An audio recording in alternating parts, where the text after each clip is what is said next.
All right.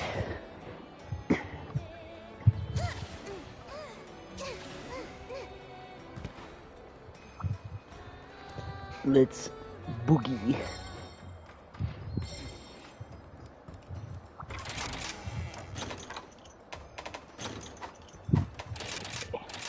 Gonna be hunting a Teostra. Yeah, this will do. This guy would probably be it probably won't be that bad. Let's see. Fire resistance, medic, and defender, because I'm basic like that. A hunter must hunt. Sup, homie? Sup, homie? I'm just chilling. You know, it's nice, you know, doing a stream that's not, like, in the middle of the night. This is nice. It kind of takes me back to when I used to do the streaming schedule before I got, you know, a job. I had to work. That wasn't fun, man. Work is not fun. Don't do it. That stuff will kill you. Begin the quest. The quest for what, you ask? I don't know. Nice change of pace. Yeah, it is. I would say I want to try to do it more often, but I get so few days off, man. It ain't even funny. I mean, it's not that bad, but yeah, still a nice change of pace. Alright, so this monster we're hunting is a Teostra. It's basically a giant lion that breathes fire and can fly. If you ask me, that sounds pretty freaking metal.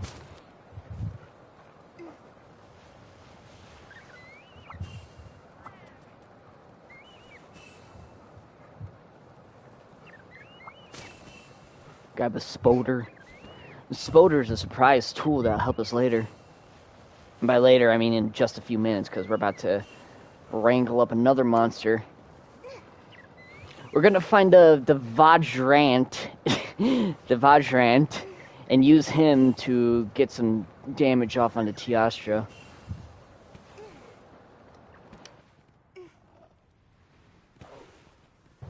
Yeah, I was just making sure my mic was still working.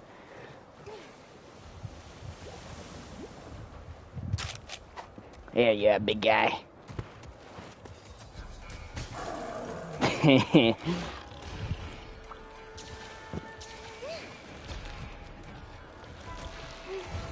We're going on a little road trip. Oh, this way.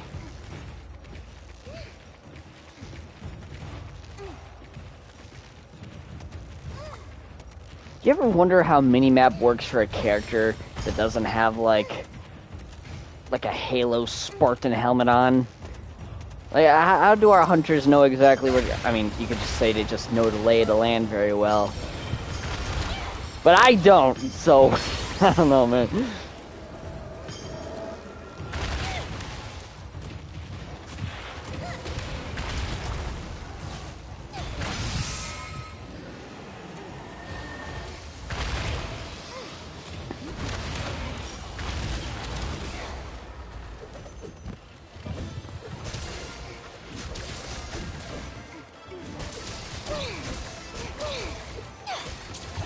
Get him!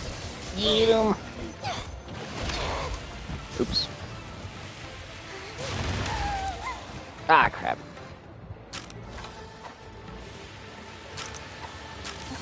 Hang on, I need to... I notice my character's voice is like louder than everything else. I should have just turned that down from the get-go.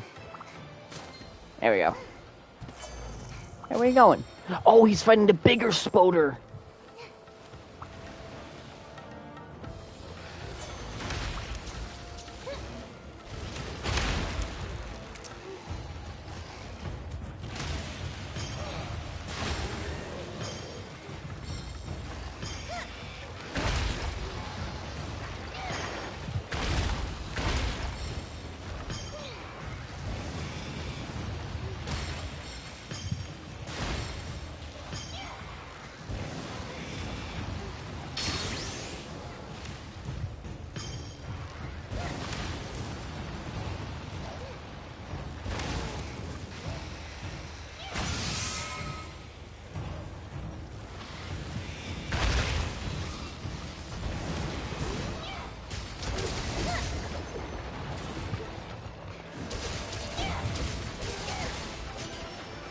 Oh, nice. Broke his wings.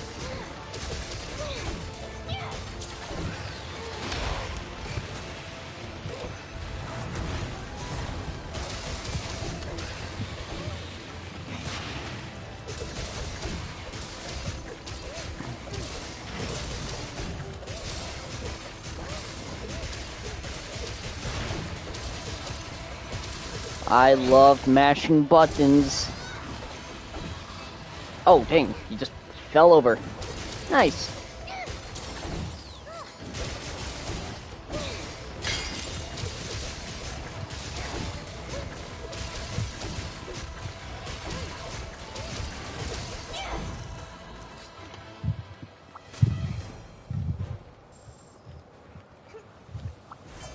Man, I wish I had a mini-map in real life.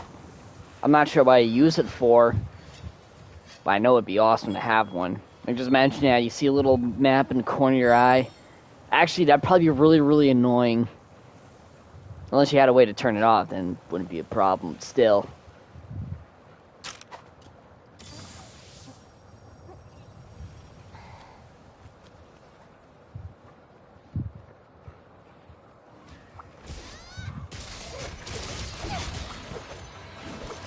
I love mashing buttons. It sounds like me when I was 12 playing King of Fighters at the arcade. Nice. Now I'm thinking about, what did I play any... Oh, shoot. I think I had a... I think I remember one time I was at Dave & Buster's. That's like an arcade place where I live. I don't know if you had those where you live, but been mashing buttons ever since... Oh, dude, same. I can't learn combos for the life of me. But I remember this arcade place... they used to have a Street Fighter Third Strike arcade game there. Oh man, it was so cool. I think I literally just played it once. It was still awesome.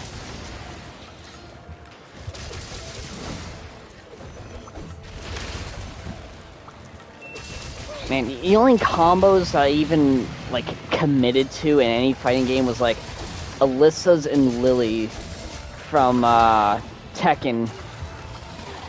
I used to play those two a lot for like Tekken Tag Tournament 2. Ooh, Third Strike 1 base, yeah. I don't think they have it anymore, fortunately. No, they don't, yeah. I remember when I went there last time for my birthday last year, they didn't have it. In fact, I don't think they had any fighting games there. Well, unless you count an arcade port of the mobile version of Injustice. And yeah, I guess they do have one. No, that doesn't count. Jump kick, low kick, Shoryuken is iconic. Hell yeah, that sounds awesome. I want to say I tried to learn how to play Cabal in Mortal Kombat 9. In fact, no, I think the only thing I remember... Oh, I kind of for all the wrong reasons. Nice. I think the only thing I remember doing for Cabal by heart was his first fatality. It was like left, right, up, down, right trigger. Yeah. It had to be like one of the coolest looking fatalities in my opinion. It's, you know, freaking gruesome, but then again, it's Mortal Kombat, you know, it's just kind of comes with the territory.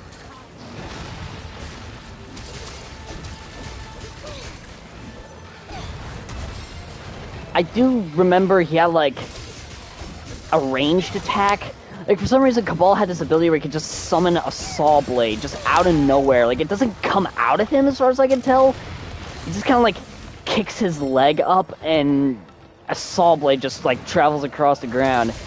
And it's like a forward sweep in X, like on Xbox.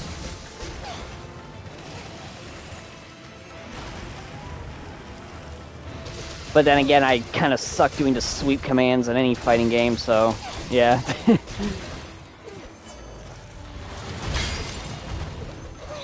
He's just like me for real, summoning saw blades out of nowhere. Yeah, Cabal is my favorite character. Oh yeah, they did bring him back for MK11, which is cool.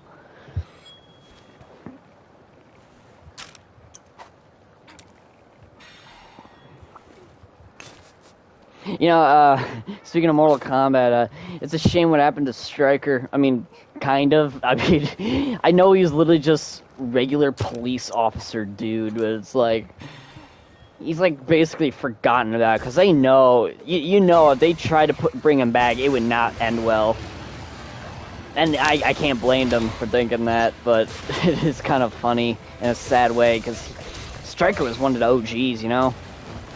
I mean, I know he was literally just a dude with a gun, but I think that was one of the most appealing things about him.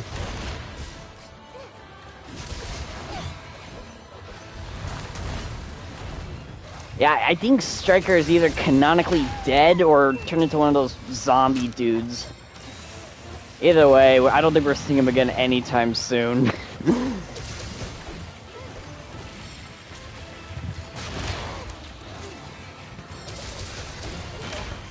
Oh, what? Aw, oh, shoot. Dang.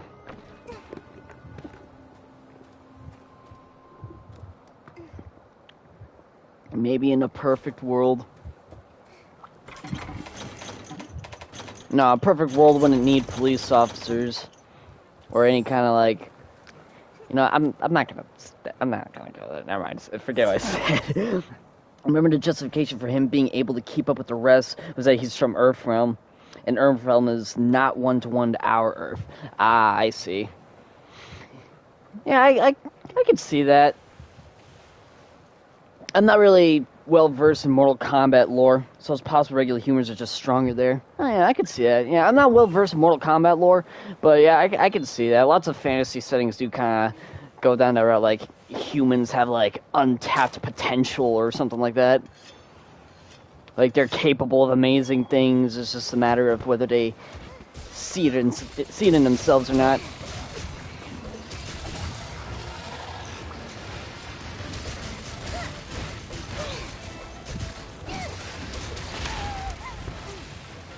Whoa. Oh, crap. No. I just got back. Don't do this to me. Oh man, that was close. That was way too freaking close. I gotta be careful. This guy actually gets really dangerous the more you fight him. I want to play as the loser in a fighting game. You can! That's why Dan Hibiki exists! I'm kidding. I freaking love Dan Hibiki. Just a total failure to somehow never gets killed. Yeah, that sounds like Dan. But yeah, I love that. If that was like in every fighting game, like a joke character who just somehow gets by no matter what happens.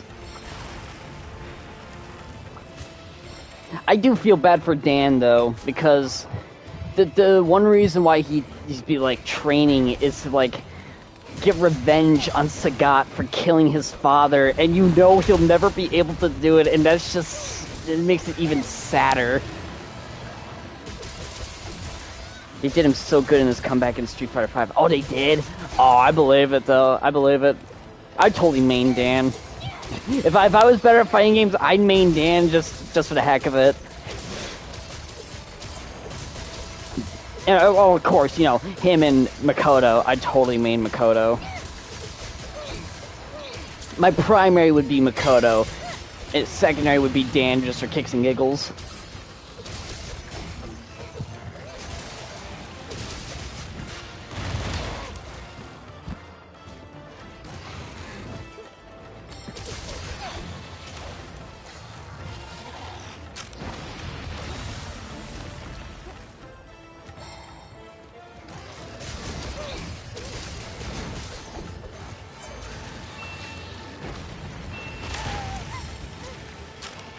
Oh, dang, I just remembered. Ah, crap, what was his name? That one dude in Street Fighter, he was like themed after Bruce Lee. Ah, crap, was it like, I don't want to say, was it Fei Long? I don't think it was Fei Long. I mean, you know what I'm talking about. I mean, he literally is Bruce Lee. But yeah, I think he's kind of fading away because apparently the Lee family, you know, since, you know, Bruce Lee has passed away, the Lee family isn't too fond of, like, more comedic depictions of, like, Bruce Lee or, like, anything resembling him. So I think that guy is probably going to slowly fade out of Street Fighter canon, which is a shame because he's also kind of neat.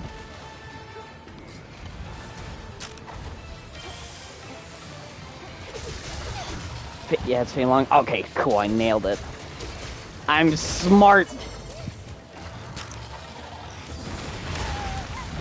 Oh, shoot.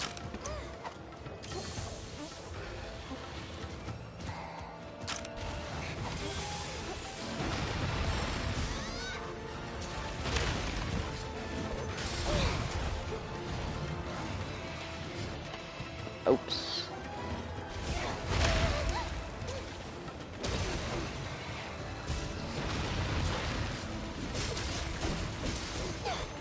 Get down from there.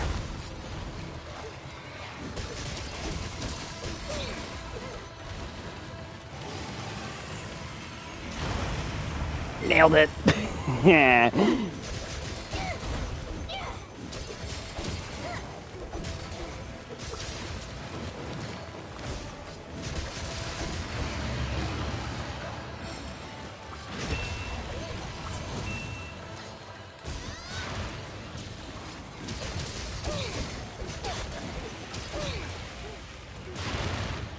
This guy really likes explosions. Definitely like me.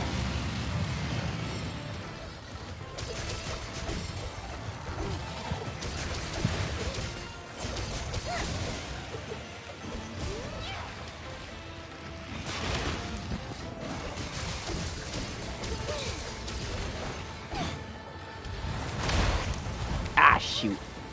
I whiffed it. Oh! No, no, no, no, no, no, no, no, no, no, no, no, no, no, no, no, no, no, no. Oh, no! Oh, man. Frick. Cheap shot, cheap shot.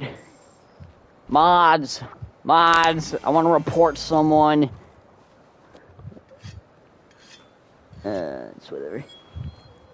I got this. Dang, we'll get him next time. Revenge! Yeah, revenge! Let's do it! Still got one more opportunity to pull this off. I mean, I'm confident I can do it.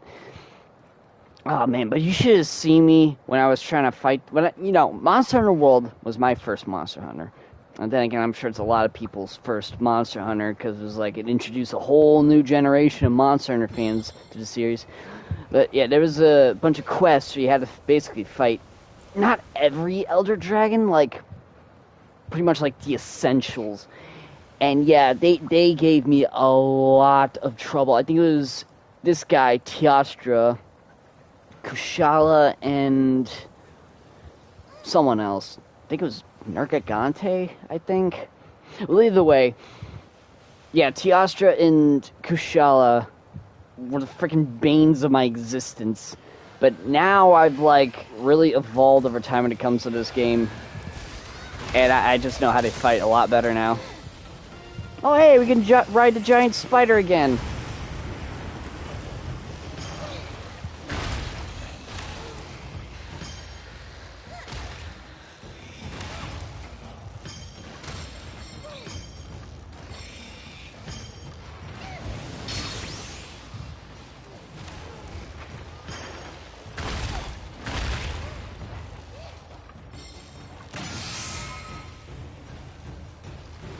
Oh, look at that, Teostra's almost dead.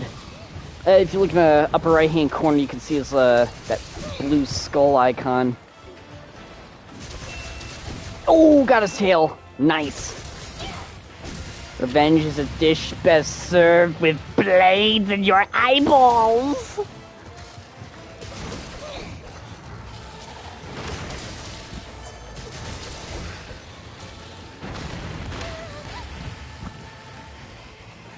I shouldn't get too cocky, though.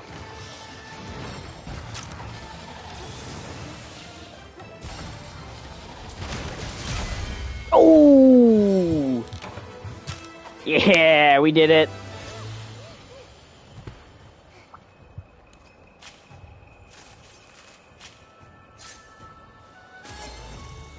Nice.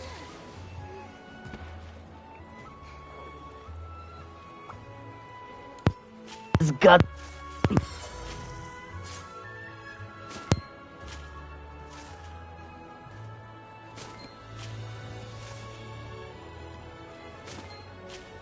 Ooh, a gem. Very nice. Pog. Huge pog.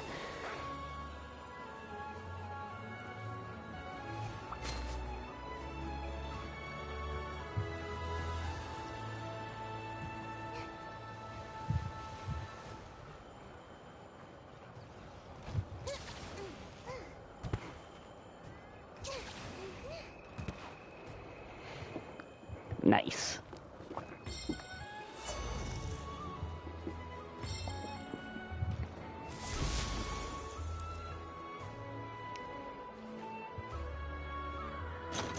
You know, I had a dream where I was being attacked by wasps that were as big as that thing. Like, big as that little bug. Yeah, it was pretty scary.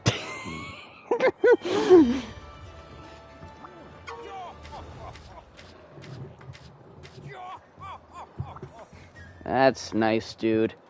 I had no idea what he told me. I've been waiting for you. Come back anytime. Yay. Hunter rank cap is now 999. Whew! Time to no life this game. Alright, what could I make? Nah, I think we're good for now. Let's see. Hunt all target monsters. That looks fun. Oh, let's do this. That's pretty straightforward. Capturing Rajang. I have a feeling you'd like... I don't know if you know what the Rajang is, Matar, but in case you don't, he's a big monkey. And the Rajang used to be the bane of my existence too, when he was first released in Monster Hunter World. But like I said, the more I played, the more I evolved, and now I can take on anything.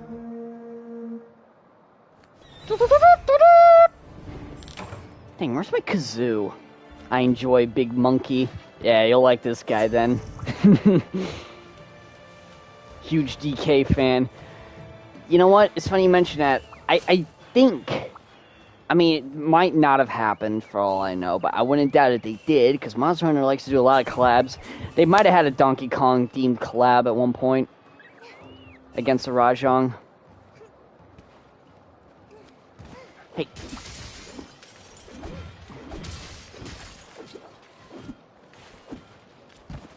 These bugs, I think they need... I think they have something I could use.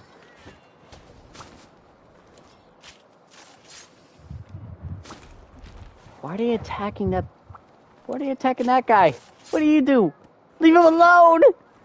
And then says the guy who literally attacked these bugs. I remember there was like an armor set in a different Monster Hunter that needed stuff from those bugs. It was kind of weird because it was like a almost military themed set.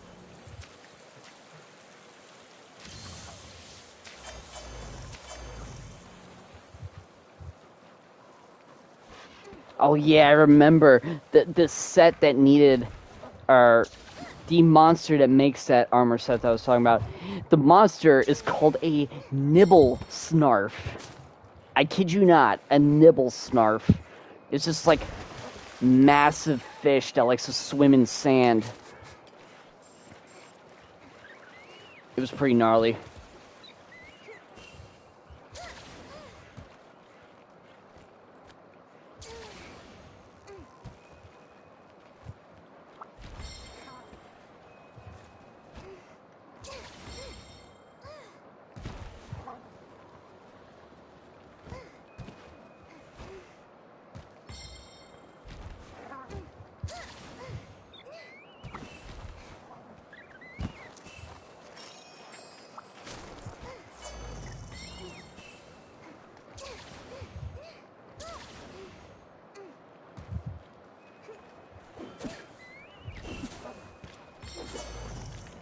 You had me all the way up until massive fish.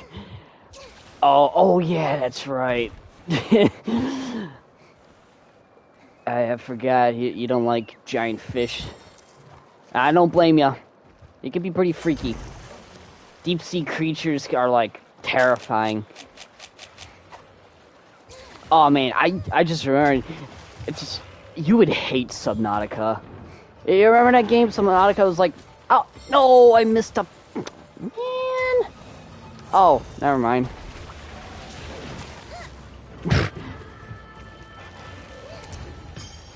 But yeah, Subnautica is that, survival game that took place on an ocean planet.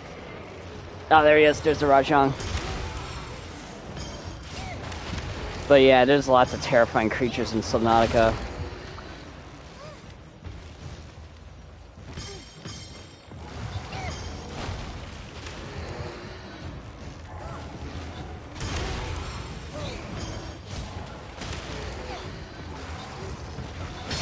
Bonk.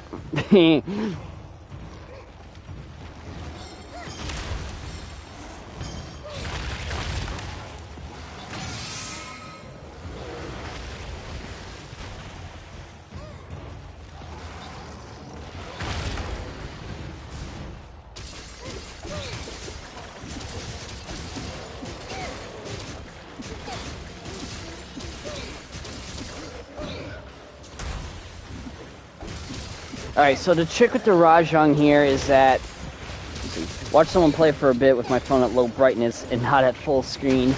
Aw, dang, I used to do that when watching, like, horror game Let's Plays. I'm serious, I don't blame you, I feel you all the way. Yeah, Subnautica is pretty scary. Yeah, coming from someone who doesn't really have, a phobia of, like, deep sea creatures, it does terrify me. It's a pretty scary game. Like, just the idea of, like, you know, drowning and stuff. Like, that deep underwater in darkness is just absolutely horrific. Kind of thought I was over until I finished, NSMBDS. I'm trying to remember what that is.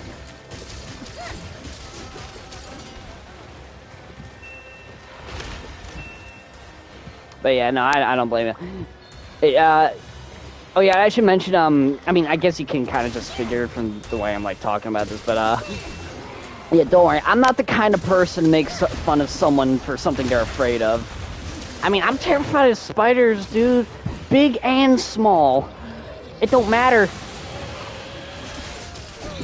So yeah, don't worry, I'm not the kind of person that, like, ha, look at this guy. No, I feel you all the way. New Super Mario Bros. Oh, yeah! One of the last levels has a huge eel chasing you, so hard to get through that level. Oh my god, the freaking eel. Holy crap, that's a throwback.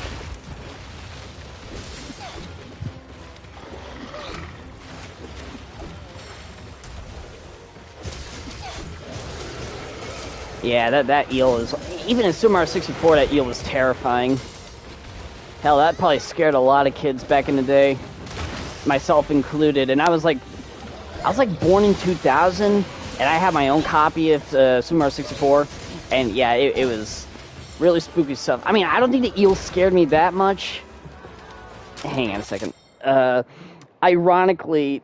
The one thing that did scare me the most in Super Mario 64, like, I literally could not look at the TV screen because it was that terrifying to me, was the picture for Tiny Big Island. I'm not kidding, dude. I mean it when I say that the picture of those two CG rendered Goombas was more terrifying to me than anything else in Super Mario 64. That I would literally look away from the TV screen as I ran up to the painting to jump into it. I don't know why, but something about those CG rendered Goombas were just so unsettling to me when I was so young. But, you know, looking back at it now, it sounds stupid, but, you know, like, I was just a kid, man. In fact, if anything, I don't think the eel scared me. I think the eel was just kind of like, whoa, look at that kind of weird-looking eel. Then again, I'm not sure if I really spent a lot of time on that level either. Still, it was something. I was scared of a lot of dumb things as a kid. No. I totally get ya. Oh, you do? Dang.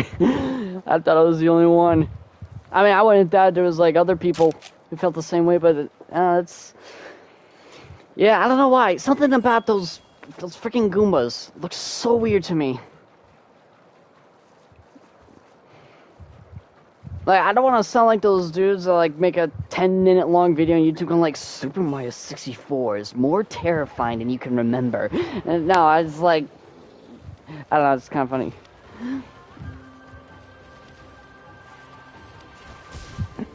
I'm trying to remember, like, what else scared me about the game. I think the endless staircase also kind of scared me a little.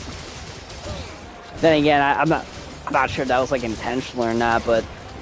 Yeah, no, that was pretty freaking weird.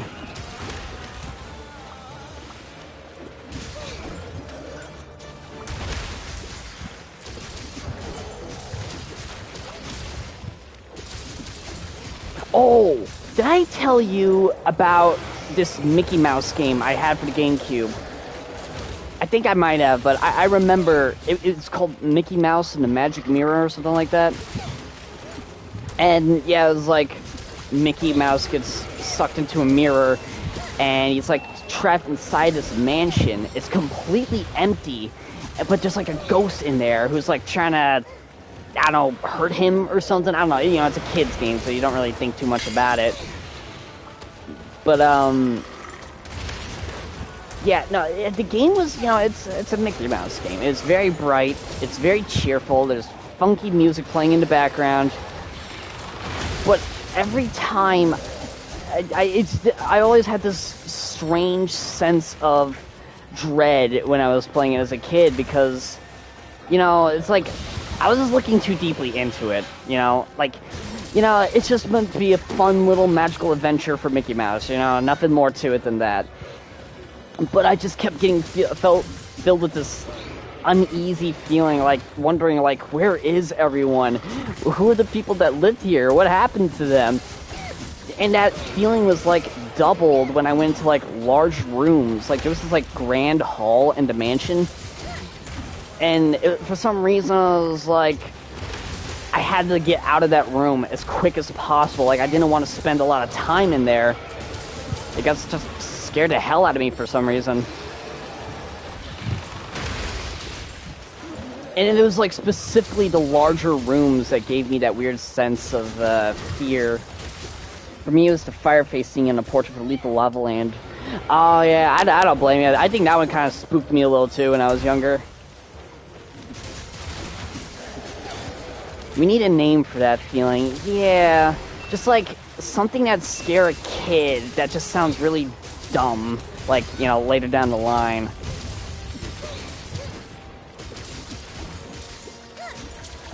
Yeah, like, yeah, I mean, I'm sure, of course it wasn't the intention to scare people, you know, those kinds of design choices.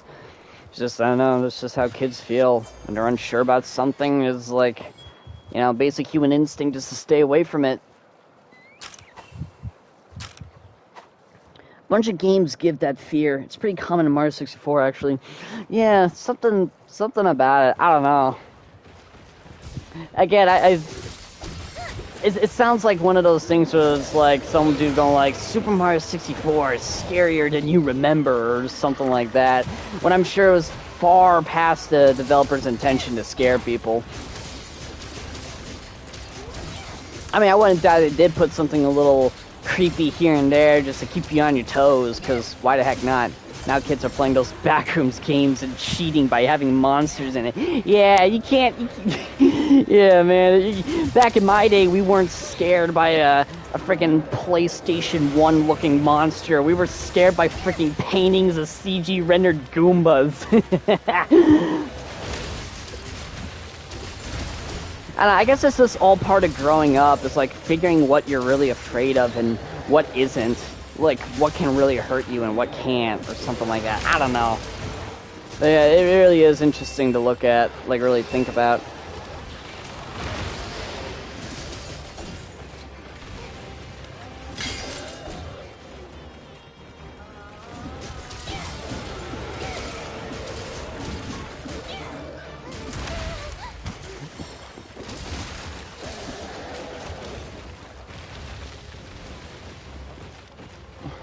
literally nothing scared us. The nothingness that wasn't there, or the nothingness that what isn't there at all. Yeah, I get you. Whoa! Oh shoot, I'm getting beat up here.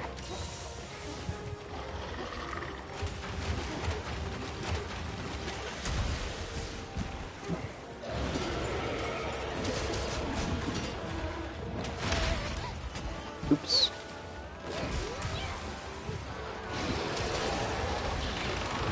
You know, yeah, I feel that actually. The nothingness was like more scary than anything else. Yeah, like it's like a crushing sense of I don't want to say crushing, but it was definitely like this kind of feeling of isolation. Like again, I'm making this sound worse than it really is, but it definitely is like unintentionally a very isolating feeling game, just being alone at like Peach's castle or the magical mansion. It's like, you know, it's like an unintentional effect, and I'm sure the developers did not have, like, they had no, like, their intention wasn't to, like, scare people or get in this crushing sense of isolation. It's just to make a fun little environment for you to explore all by yourself at your own pace.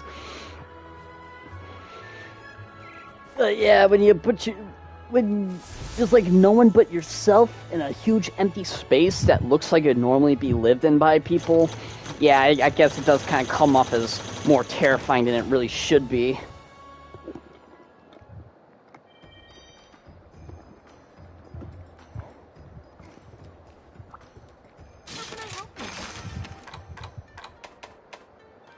Quartet of Horns.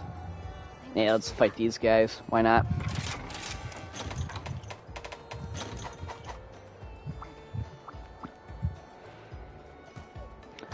You know, I'm thinking about it, I wonder why it's like Mario 64 specifically and not like other games in that similar vein, like Banjo-Kazooie or I don't know. But then again, in Banjo-Kazooie, you do talk to a lot of NPCs in there.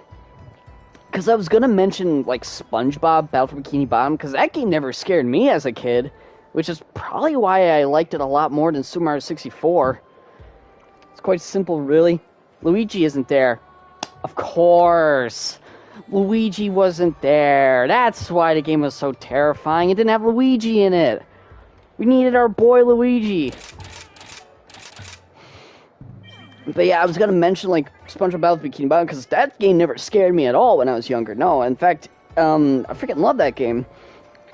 But I think that's also because there was like that game was like packed with life. Like it's like I mean, life isn't meant like people you can talk to, like NPCs, both friendly and not so friendly.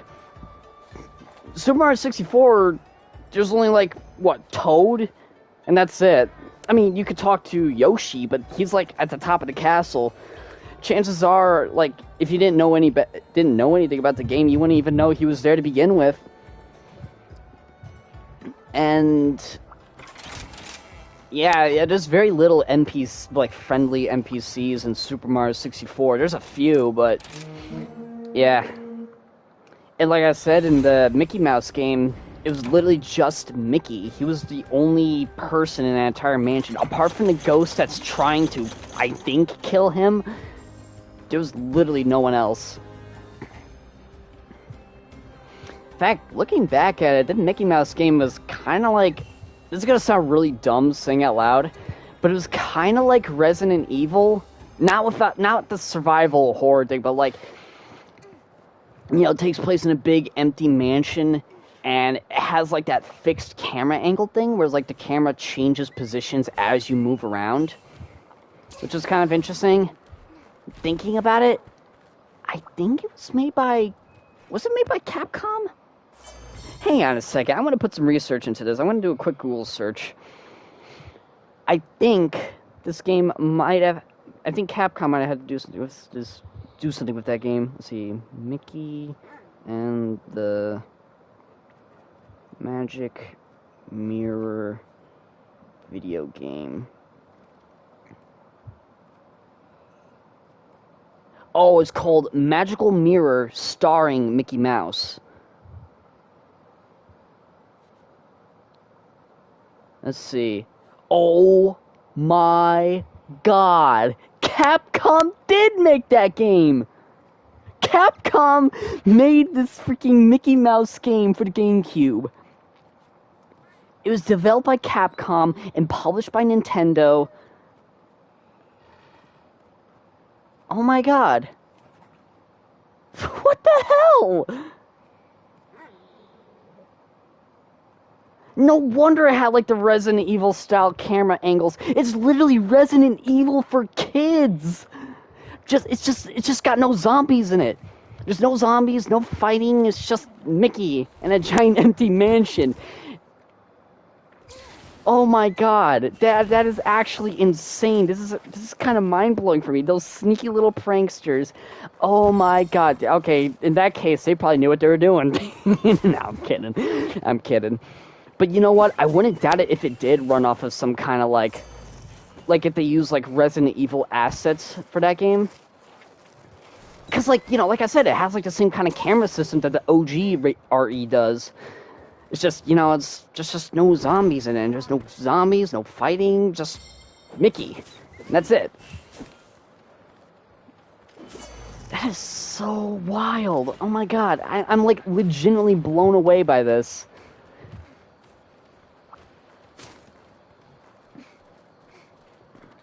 I like that. Aside from Epic Mickey, all Mickey games are named as if they were original Mickey short movies. Yeah. Yeah, that is kind of neat. I like that. It's pretty fun. In fact, I'm trying to remember something. Oh my god. I remember. I actually did beat Magical Mirror. I actually did beat it. And I remember because the credit sequence. Get ready for this, Richaro. Get ready for this, because this will probably blow you away. The credit sequence wasn't just any normal credit sequence. You could actually play like Mickey is there, and he's actually doing Ryu's stance. Like he actually fights like Ryu during this credit sequence. You can like punch the credits and stuff, and he actually does a Hadouken. I kid you not. Mickey Mouse can do a Hadouken in the credit sequence for this video game, which drives home the fact that this is definitely a Capcom game. Oh my god, this is insane. It all makes sense now, because I was like so confused when I saw that as a kid. I was like, why is Mickey shooting fireballs out of his hands like that guy from Street Fighter? Because it's literally made by the guys that made Street Fighter. Oh my god.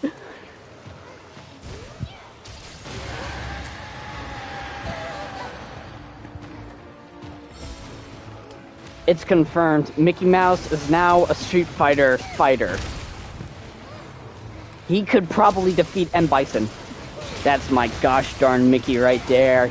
Yeah, man. Man, this is so mind-blowing for me. Like, I had my hunches, but I wasn't quite sure. Like, you know me. I kind of jump the gun when it comes to, like, thinking about things. So I wanted to be sure, and I was right. You know, that is like just as mind-blowing as I also had this you know that movie The Nightmare Before Christmas, you know, with the skeleton dude, and it's like a Halloween movie but also a Christmas movie at the same time. Well, I had a video game of that movie for the PlayStation 2, and it runs off the same engine that Devil May Cry does. It even has like the same like mechanics in that game, like the fixed camera angles like an OG game, and like just kind of like running around and like just fighting monsters, like getting locked into like, it was actually like a character action game, because Jack Skellington had like this like slime on his arm called the Soul Robber, and the Soul Robber was like this flexible whip grappling hook, like it was like an all-in-one type of weapon, and you could do all sorts of crazy crap with it.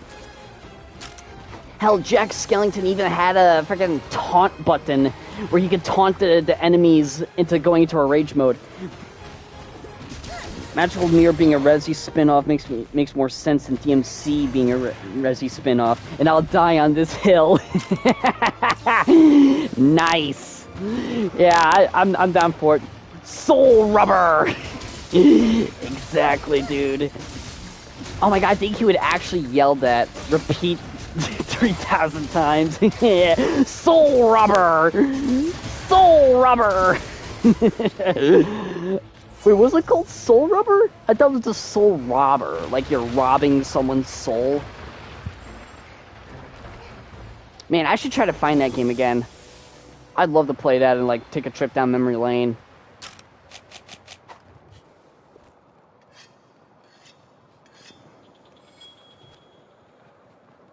But hey, you know, talking about these games has really opened my eyes to what really makes a game scary. It's not like the spooky monsters or the funny JPEGs jumping in your face. It's sometimes with a lack of NPCs, you just might make the game more scary than it has any right to be. So if you truly want to make a game scary, don't put anything in it. Have nothing. Let that sense of isolation creep in and get under your skin. Hey, I mean, it's worked on me when I was a kid. Oh man, but this has been like one heck of a road of discovery that we've been on just now.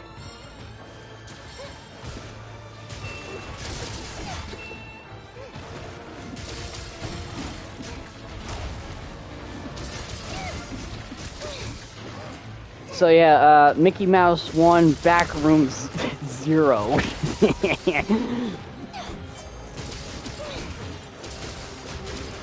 I guarantee you, people who say the Backrooms are scary has probably never been to like a dentist's office. That's scary. Don't put anything in it, but make sure it feels like something there either way. Yeah, like a place that's been lived in. Like a mansion, you know, it's a place where people be living, but like, where is everyone? Where did they go? Did something happen to them? Or were they never real to begin with? You may never find the answer to that, but you know what? That's okay, because that makes it all the better.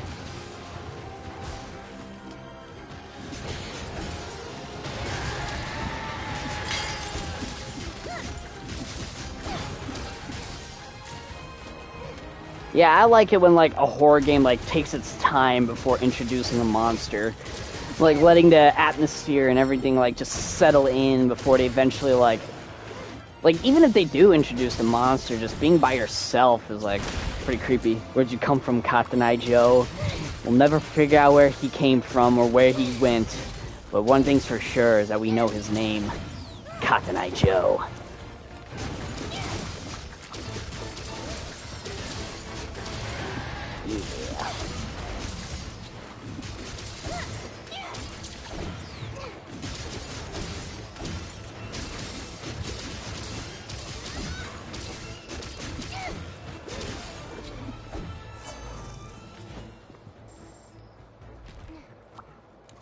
Hey, let me carve this thing. I think I need these guys for something.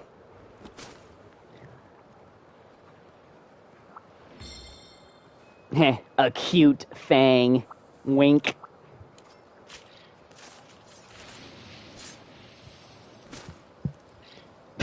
Monster guts. You know, I don't want to be that guy, but how do these things live? Like, they're fish that swim in sand all their lives. Like, how does that work? Like, do they have gills? I don't think they have gills. Hang on a second. Kinda?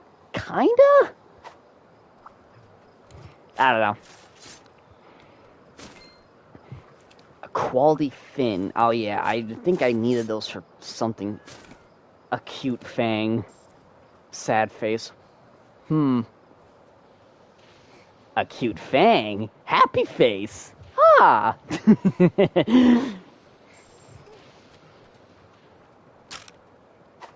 Wink.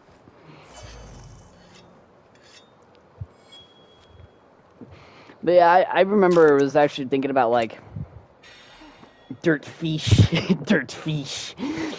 Yeah, I was thinking about, like, like, don't get me wrong, I love the monster design in Monster Hunter. But some of them are, like, kind of bizarre. Like, you get animals or monsters in this game that are, like, they're clearly based off of mammals. Like the Argyros is a bear, but he still has like scales and stuff, and more than likely lays eggs, which is really weird. And I've been thinking like, because I remember there's like an elder dragon in the game that has tentacles, or I think it's an elder dragon. I can't remember if it was a giant squid or what, but he had tentacles, but he would use the bones of monsters as armor.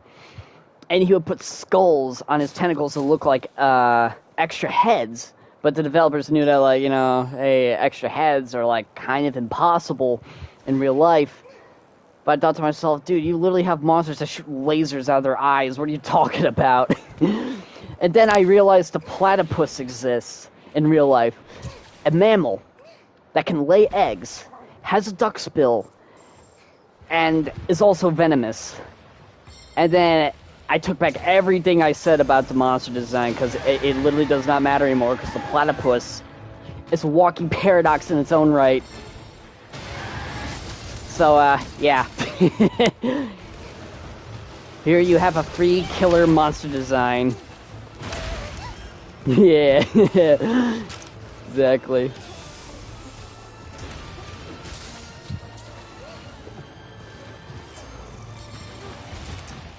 Oh boy, Diablos versus Diablos fight. Horn measuring contest.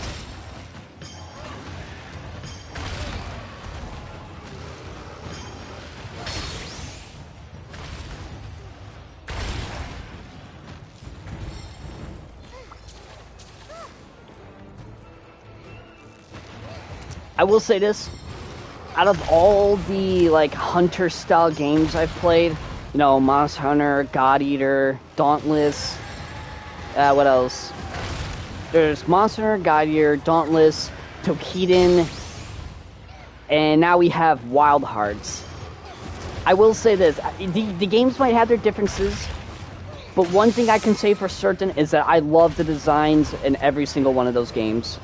They're all awesome and killer in their own right.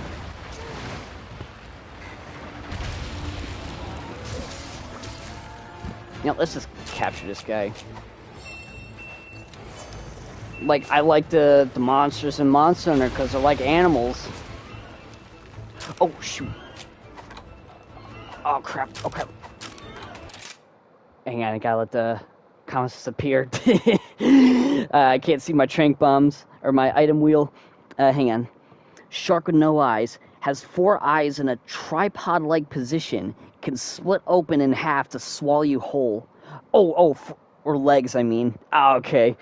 Shark with no eyes, 4 legs in a tripod-like position. Can split open in half to swallow you whole. That does sound sick.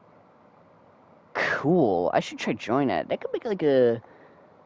Could make a good strain monster. Because I want to like make some really crazy crap like that.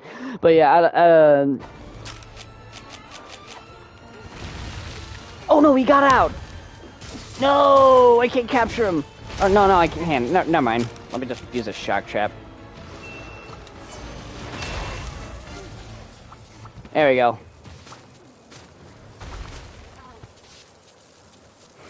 But, yeah, out of all the designs... Okay, so I'm going to go over why every monster design in all these Hunter games are awesome. And how all of them are cool in their own way, and no one is truly better than the other.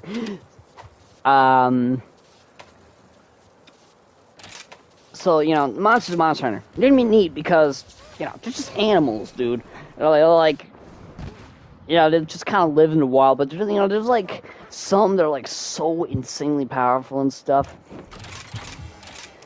Like they can range from being like very intimidating to very goofy looking, and I'm all for it. Then again, a lot of monsters in these kinds of games go down that route, but you know, that's awesome. I like that.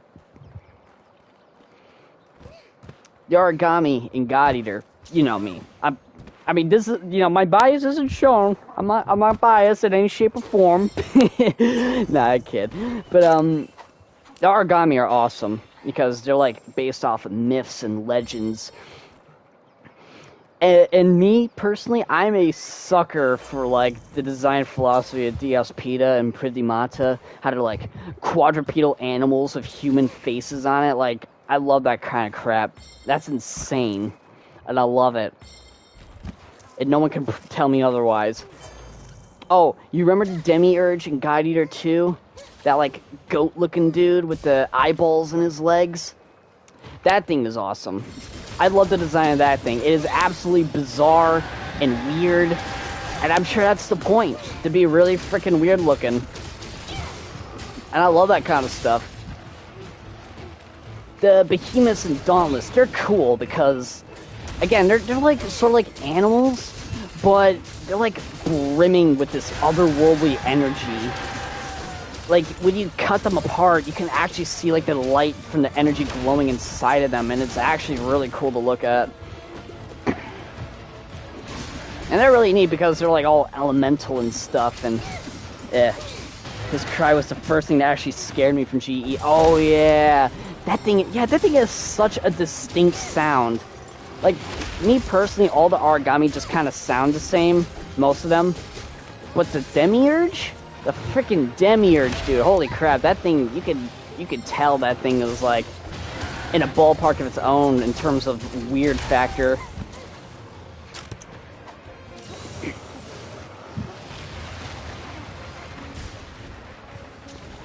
Yeah, the Behemoths and Dauntless, they're pretty cool. I like them.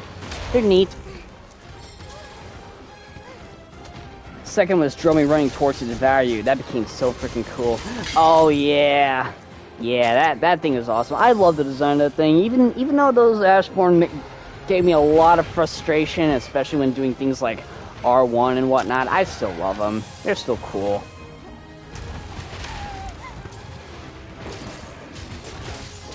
Alright, now Tokiden. The Oni and Tokiden are cool because, you know, they're literally Oni. You're literally fighting demons. It doesn't become any cooler than that. Ah, you got stuck in the sand. What a weenie. Yeah, they're really cool because, you know, they're like horned monsters and crazy stuff like that. Actually, now I remember, I think they revealed a new enemy for Splatoon 3's Salmon Run. And everyone was freaking out about its cry. It was horrifying. Really? Is it that creepy sound you heard in the boss rooms in the first Splatoon? I mean, if so, that'd be awesome.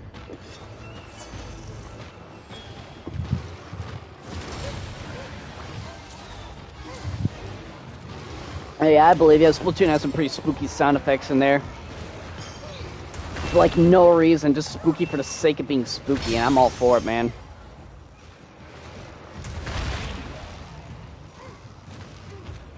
But yeah, the Oni and Tokiden, they're really cool. My personal favorite is the Manhunter.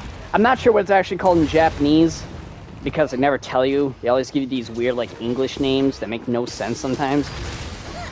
But the Manhunter is cool because it's described as a spider with the face of a lion. And that is pretty freaking cool, in my opinion.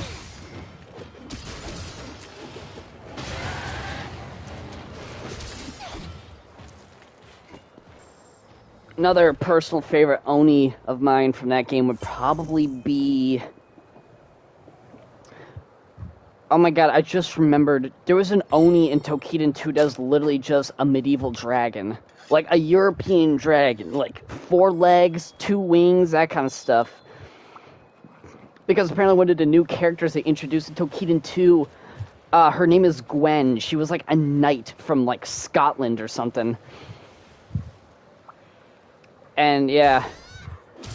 So I guess in the world of Tokiden, every single mythological creature is probably like an Oni of some kind. I couldn't tell you the name of the dragon though, because me personally, the English names they gave the Oni and Tokiden are kind of forgettable, in my opinion. I mean, I remember Manhunter because it makes me think Martian Manhunter. Scotland mentioned. Eyes light up.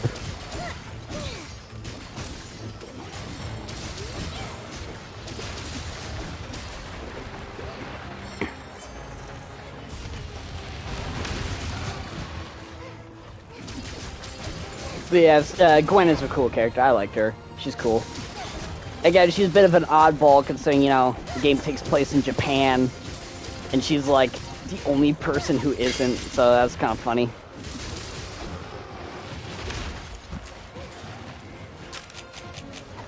Hey, step on this for me, would ya? Hell, I remember there was an Oni in Toukiden 2 that was literally just a succubus. Like, you know, female demon goat hybrid of sorts. It's really strange because I don't know. I'm not sure there's like an Oni in Japanese mythology that looks like a succubus.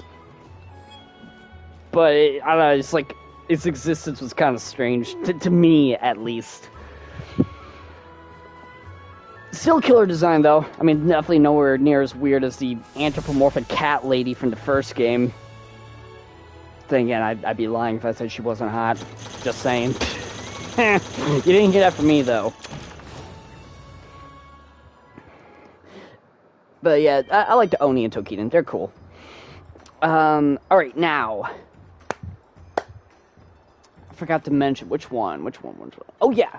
Wild Hearts. So, you know, I'm sure you've seen the kimono in Wild Hearts. Those guys are literally just animals. You know, mice, boars, birds, bears, but just like, these just giant elemental creatures. And, you know, I really dig it. I really dig that kind of design philosophy, how they're literally just, it's literally like nature unleashed into like these monstrous forms. I'm not sure what the general consensus is about how people feel about the kimono design, but, you know, a friend of mine who is a huge Monster Hunter geek, she says she wasn't too fond of their design, but honestly, I mean, I don't know what she's talking about, man, because I love the giant porcupine they got in there. Yeah, I should ask another friend of mine, because she also plays Monster Hunter, and I'm curious what she feels about them. Now, I understand Wild Hearts isn't going to overtake Monster Hunter anytime soon, but I still think they got their own thing going, and honestly, that's pretty freaking cool.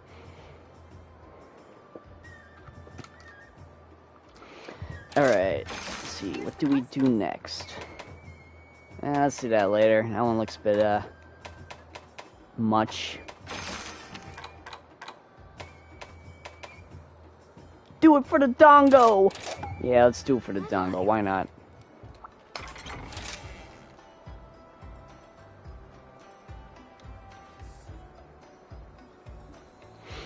You know, something I wanna find out is, like, how many other, like, Monster Hunter inspired games out there, because to me, it seems like a pretty niche subgenre of video games. Like, you know how, like, you know, the Souls-like subgenre of games that try to mimic Dark Souls? I want more games that are like Monster Hunter. I want more games like that. Games that focus on, like, taking down a giant monster, breaking them apart piece by piece, and, like, making weapons out of those parts and stuff. Like, you know, that sort of thing. Oh, shoot. This is a monster. Hang on, I gotta take a look at this.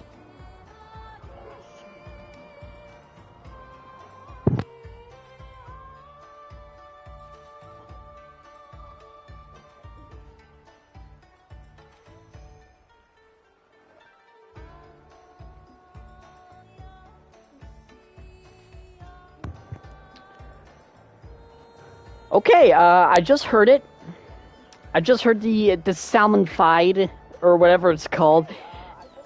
Oh, shoot. Hang on, let me turn down my phone. I don't like hearing my own voice sometimes, it's weird. Yeah, I just heard it. That is absolutely horrifying. Oh, that was awesome, though. That thing is cool. Like, just the sound alone, that was awesome. Holy crap, I want more stuff like that. See, we need more competition in Monster Hunter genre. We do. Like, hot take, I think Monster Hunter has had it good for a bit too long. Again, hot take, I know. But, you know, Monster Hunter has been around for a long time with a lot of games under its belt, both mainline and spin-off. So, I mean, hey, if it motivates the Monster Hunter team to do better, that's awesome. But honestly, I wouldn't mind having a game, like, you know, actually give Monster Hunter a run for its money, because I'm not saying it's, like, even better. It's called the Ouroboros. Oh, that's awesome! Oh, the Ouroboros! Oh, that is so good! Holy crap! I like that. The Ouroboros. I can't think of a better name for a giant serpentine abomination. I dig it. I dig it. Bravo, Splatoon. Bravo. But yeah, I don't want to say Monster Hunter is overrated by any means, but I feel like because it's so popular and so well honed over the years, that people won't bother with other games like Monster Hunter, Tokiden. I mean, like, they won't bother with other games like God Eater, Tokiden, or Wild Hearts, or even Dauntless. Hell, I think the only reason why Dauntless is still getting updates is because it's a free-to-play game, and that's it. It's got the free-to-play model in it. It's got battle passes and stuff, so that's probably how it's, like, managed to maintain such an audience for so long. And I feel bad for Wild Hearts because I feel like people are gonna bash it for, like, the smallest things. Like, they won't give it the chance to grow, like, the time it needs to grow and, like, evolve or return. Because, like, if you look at the very first Monster Hunter, I've seen footage of it. That game looked like a freaking nightmare to play. Like, oh man, there's, like, lots of things in that game that this game does have that we would take for granted.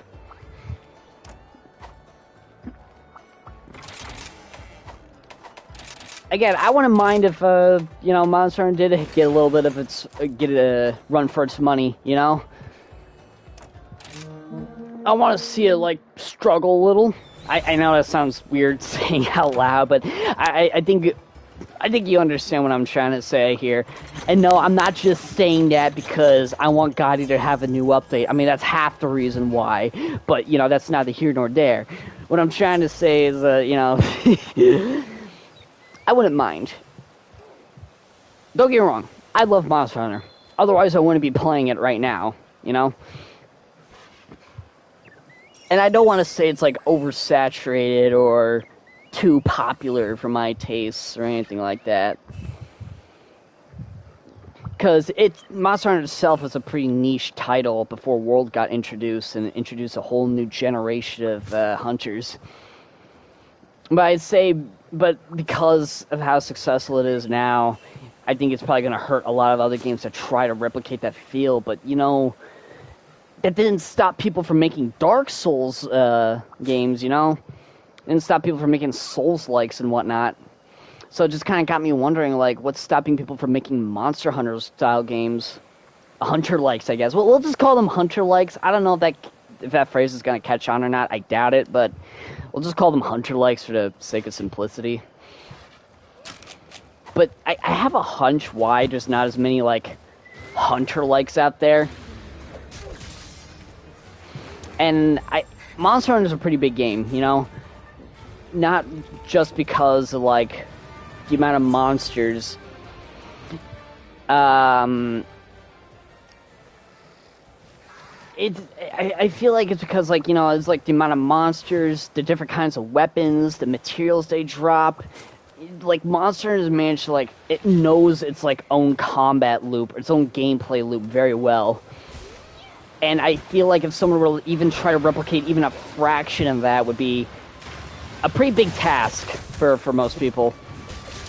Like, most Souls-likes out there are really freaking short, and some of them are just demos. Some of them are college student projects, too. So, I don't know, I guess it's easier to push out, like, a small taste of a Souls-like than a small taste of a Monster Hunter-like.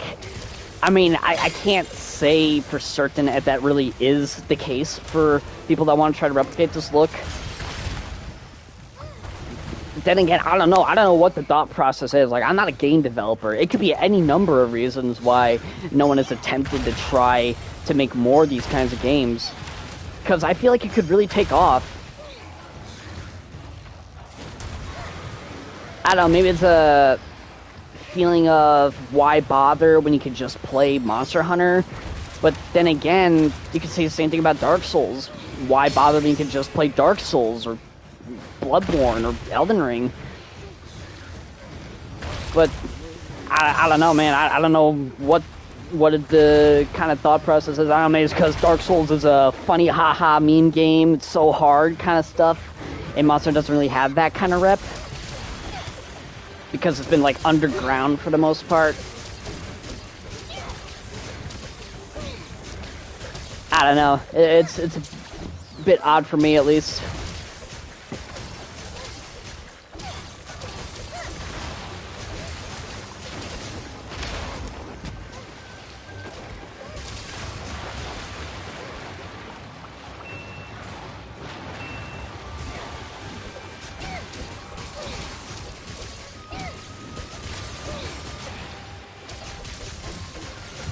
Like, I know it's not easy to make a smash hit game overnight. Sometimes it takes a while before you can make a rep, and sometimes you just play your cards right and you end up making something that'll be remembered for years. I don't know, man.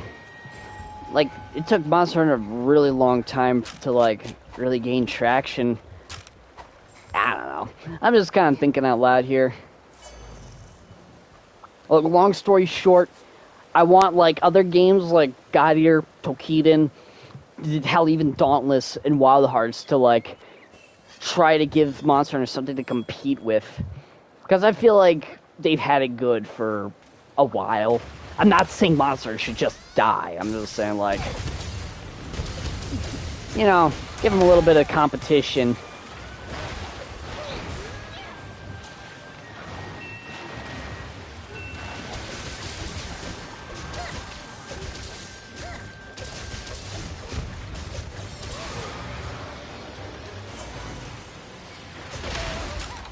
Oh wait, hang on, I just remembered.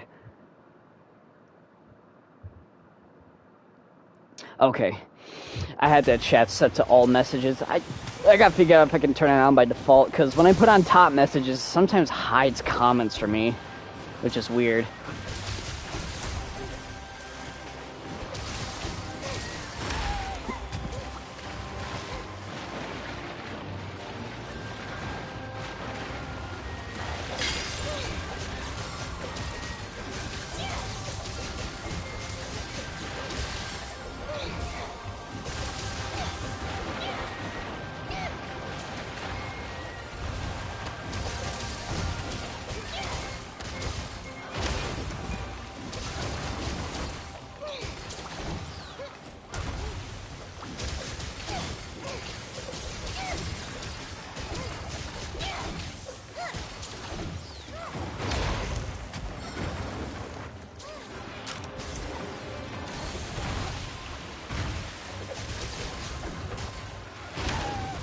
Oops. Hey, as long as they're as fast as GE, I welcome all newcomers. Oh yeah, definitely. I love high-speed hack and slash games. It really fits in with my button mash mentality.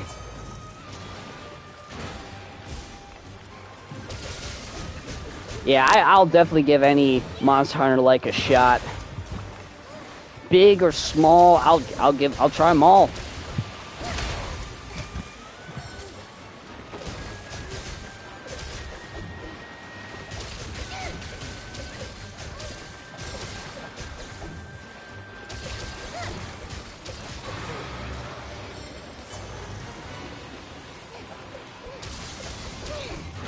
You know, I do remember there's actually, I'm not sure if you can really call this a Monster Hunter-like game, because, you know, couldn't be further from a Monster Hunter style game if you tried, but it has some elements in it. You're gonna think I'm crazy for saying this. Metal Gear Solid Peace Walker. I never played it, but it was a PSP exclusive or something like that, and apparently the boss fights in there are against these kinds of Metal Gear, but they're like, it's got like Monster Hunter style elements and like breaking off certain parts, and after you defeat the robot, you can like salvage parts from it to build your own Metal Gear to beat the game with. And to drive the comparison home even more is that there's a kid in the game who references Monster Hunter constantly, and if I remember correctly, there's even a Monster Hunter collaboration mission, like crossover event, where you literally had to fight a Rathalos, a snake. Hell, there's even multiplayer in that game too. Like, one guy gets to play as Snake, and the other guys just get to play as like other soldiers.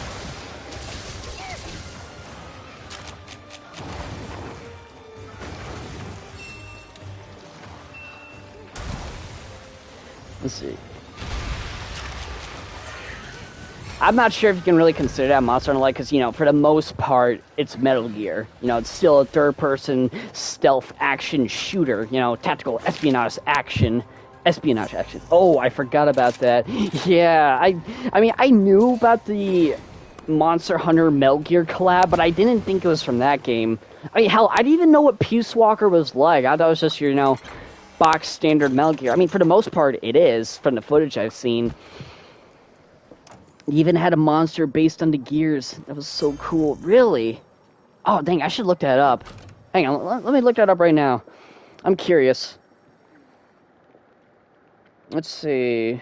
Monster Hunter. Oh, I accidentally typed in Gunter. Monster Hunter Metal Gear Monster.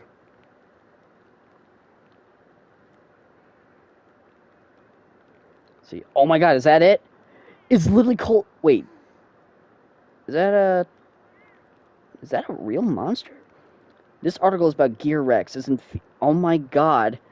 It's literally called Gear Rex. The Nuclear Dragon Steel-Fanged King. Holy crap, that is hardcore. He even looks like Metal Gear Rex. Oh my god. That is so freaking hardcore. It's literally Metal Gear Rex if it was alive. Hottest thing ever. Yeah. That Gear Rex, that is so freaking gnarly. Holy crap, where's that thing been all my life? I think I just found my new favorite monster, and I've never fought it in my life. Literally the first time I'm seeing it, and it's like... Oh my god, it's so cool. It doesn't even look like a Monster Hunter monster. It looks like it came out of Doom. Like, it looks like a demon more than anything else. But yeah, I'm all for it, man. That is so freaking sick. See, I forgot to read this comment. I'm on the side that likes every button pressed to be registered as an attack on screen, and it being fast. That's why I like GE, Yakuza, fighting games, etc., etc. Oh yeah, I feel that. Hell, that's why I like playing Transformers Devastation. That game is like button mash heaven for me. That's what I want Heroes of Ultra to be like. If Heroes of Ultra was a video game, I want it to be as like fast-paced, high-octane, and over-the-top as like Transformers Devastation. Complete with like Bayonetta Witch Time. That sounds like my kind of game. But yeah, Gear Rex. That was really freaking cool. Now, here's the biggest question. Does Gear Rex launch nuclear bombs? Actually, you know what? Let me take a look.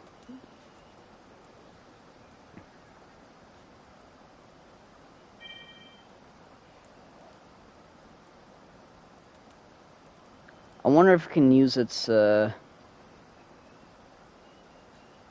don't know.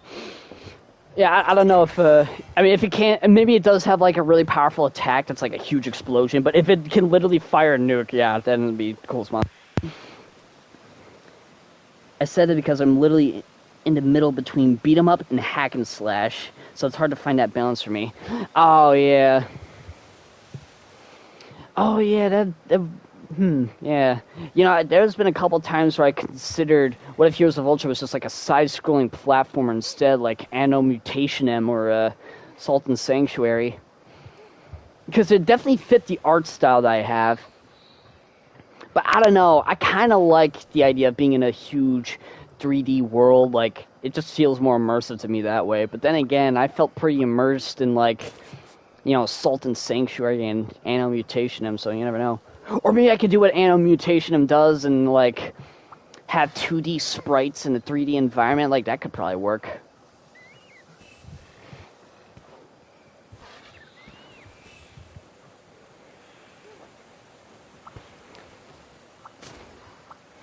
But yeah, no, if anything, I at least want the action to be, like, as high octane as Transformers Devastation or Bayonetta. Where it's like, everyone's constantly moving, everyone's constantly attacking, but you get that dodge right, everything will, like, slow down and go to your speed and stuff like that. You get, like, a bullet time.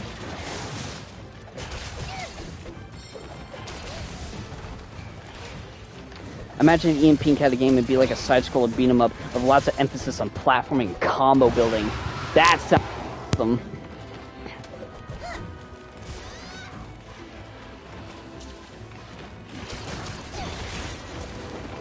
You know, it's actually canon that my characters have their own kind of witch time in Heroes of Ultra, where, like, if they dodge an attack perfectly, time will slow down for them and their allies.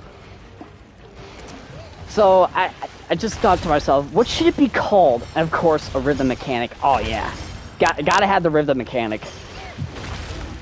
But yeah, I was thinking to myself, what should this, like, slow time thing be called for my heroes when they do a perfect dodge or whatever?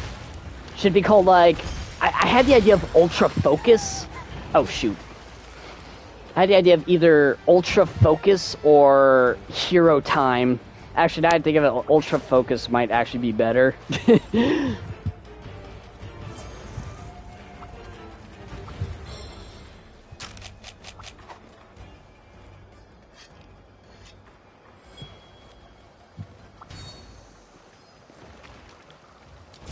Either way, yeah, it's canon that not only can my heroes double jump, but they are also capable of slowing down time, or at least moving so fast that time looks like it's slowing down to them.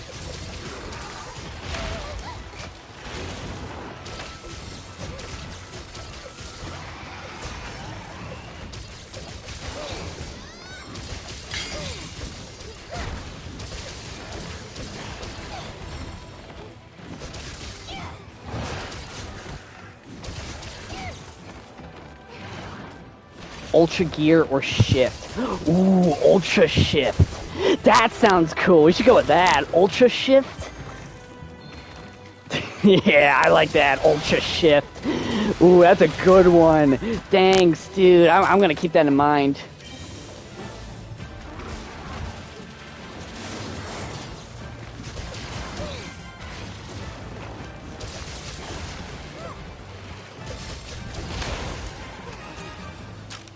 You know, I still think about that that post we both saw on Twitter, like, describe your OC world in the worst way possible, and I said everyone had a bootleg lightsaber sent by RoboGod.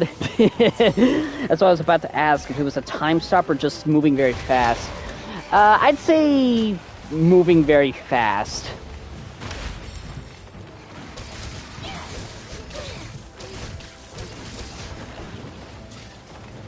Yeah. Yeah, because if they could, like, just stop time completely, that could be, like, I don't want to say world-breaking, but, I don't know, it just seems more, makes more sense if it was, like, time looks like it's slowing down to them, when in reality they're just moving really freaking fast. I did have the idea, so, I mean, obviously, this probably wouldn't really apply to a story, but if Heroes of Ultra was, like, a multiplayer video game, and I still had the idea of putting Ultra Shift in it. I had the idea of, like, you know, I thought to myself, well, if one guy activates Ultra Shift and no one else does, and they have to move really slow, like, constantly, that would be very annoying. So I thought, what if, like, one guy activates Ultra Shift and everyone gets it, so everyone can, like, work together to keep Ultra Shift going.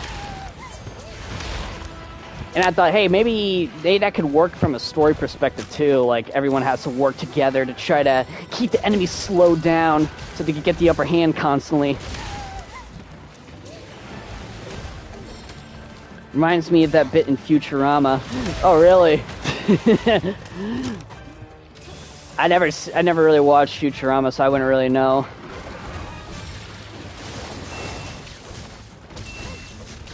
When they explained the spaceship's fuel, the spaceship's fuel didn't make it move, made the whole universe move around the ship. Nice. That's kind of funny.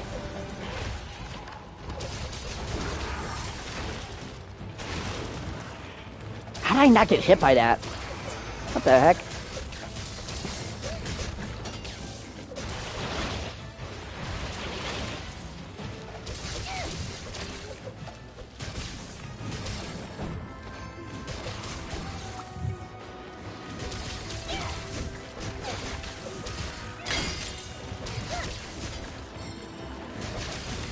You know, I don't know why, but I really like that kind of thing where it's like, you're not slowing down time. Like, slowing down time just seems like yeah, okay, you could slow down time. Of course you can't because you're, like, magical or whatever.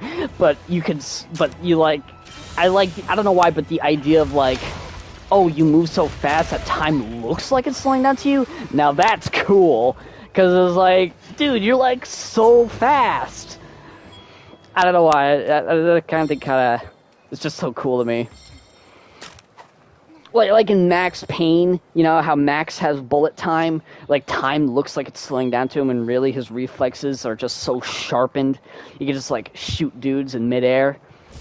Or like Franklin in GTA 5, how his ability is that time slows down when he's driving.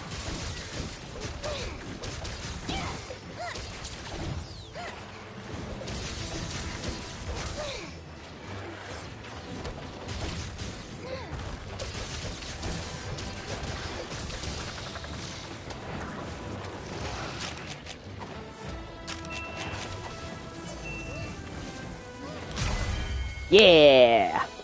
We did it! But yeah, Ultra Shift. I'll remember that. I'll remember that. Thanks for that idea, buddy. That is really freaking cool. That's gotta be one of the coolest things ever. Just the name alone.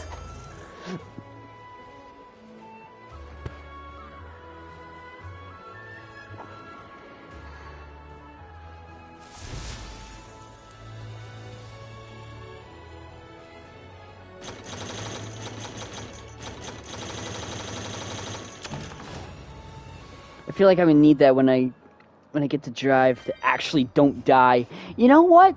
I don't blame you. Because even where I live, there's lots of freaking maniacs out on the road. I mean, hell, you literally have to know that, you know, I literally got into a car crash to know that. Oh, man. There you go.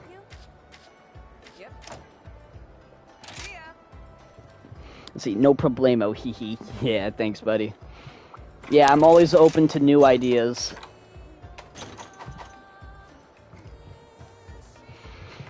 Now, here's another thing that I've been debating in my mind. It's less about powers and more like presentation. Like I said, if my story was a game, I've been thinking to myself, what if Heroes of Ultra had, like, that thing in No More Heroes 2, like, after you kill a boss, and, like, everything turns red and goes, and it shows, like, this guy, dead. Like, I thought about that for a moment, but, instead of it, like, everything turning red, I had the idea, like, everything goes white, but you see the silhouette of, like, the character, but in their respective, like, you know, color, like, Ultra Energy color, and then the enemy is just a black silhouette. Because, you know, most of the time it's probably going to be strange, so, you know, black would be pretty fitting. So, like, say, Ellie would be a red silhouette, and she's, like, chopping off the head of a strained monster, and the strained monster's, like, in a silhouette, black silhouette, and it just says, like, strained monster, dead. I don't know. I was trying to think in my head, like, a cool guitar riff to play, like...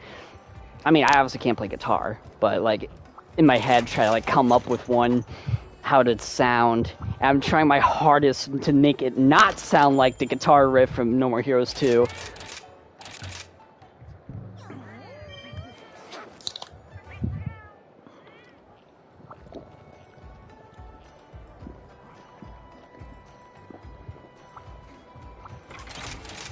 I kind of want to have that same wild presentation that, like, No More Heroes does a lot of the time. It's like, it's a very serious kind of story, but the way it's depicted is just like, makes you think it's like a arcade game. Slade would be more cool. Ooh, Slade. That would be cool. Yeah, because they're strain slayers. For the most part, they really, most strain are just monsters. That could be really cool. That's cool. I like that.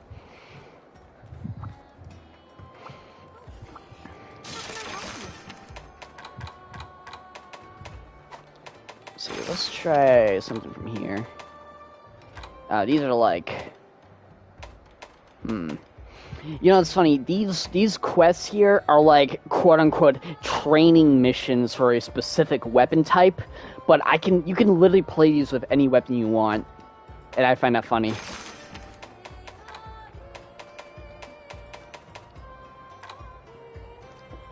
Don't know if I can help you there since I'm more of a rhythm guitarist, but if you manage to come up with something, I could play it for you. Ooh, okay. I mean, I'll do my best. Like, I'll probably just mimic it with my mouth. But, yeah.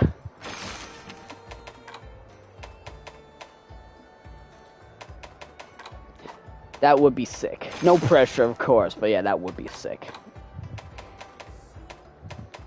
Let's see, is there... Actually, now that I think of it, I wonder if there's, like, anything specific I can make. Oh, wait. Can I fight Ibushi? I don't know if I can. These are the available quests. No. Oh, wait, hang on. Do we have event quest? Let's do an event quest. Let's see. Heart of a Warrior.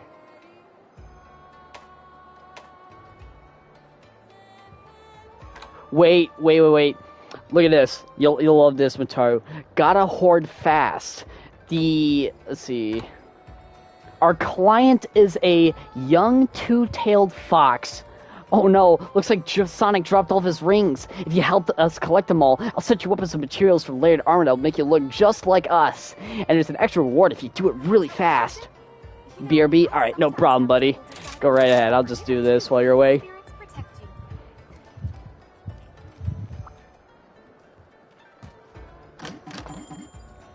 Oh yeah, that's right. I already ate. Or did I? Oh yeah, I did. Okay. Not that it matters. I don't think we have to fight anything here. Oh my god, I forgot to play this song!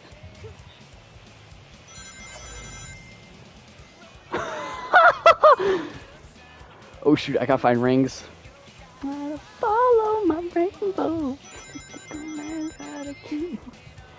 How is that in the game? That's awesome. Yeah, dude.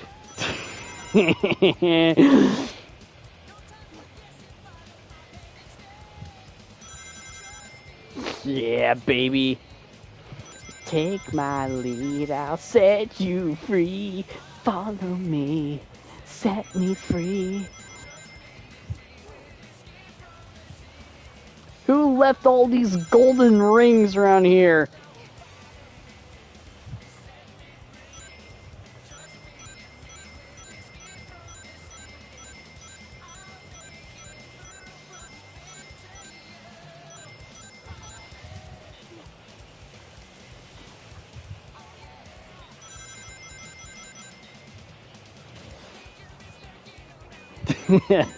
This is so fun.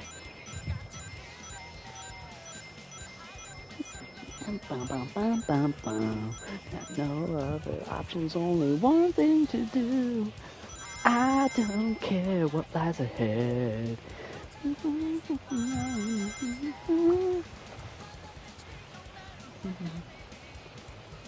Take my lead, I'll set you free. Follow me, set me free.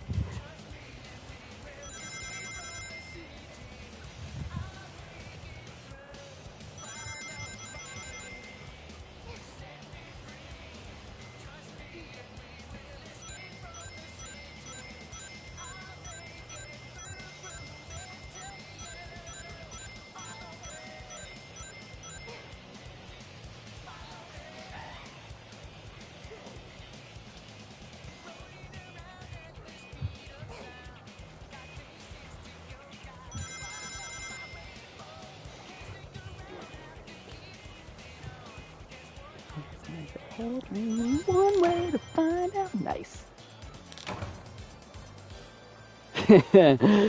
Sick.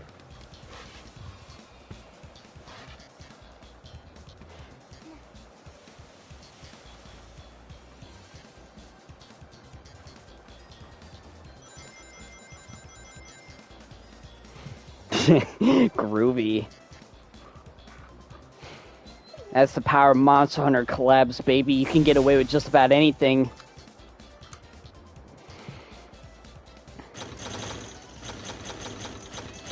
This is Buddy Ring. A ring obtained by earning Tails' trust. Used to forge layered armor for your buddy. Nice.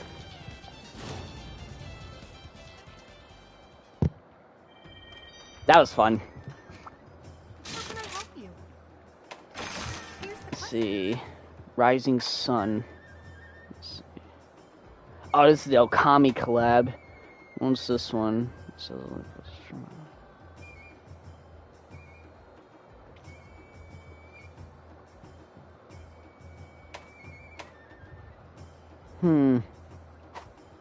I don't want to. No, I don't think that's a Street Fighter collab.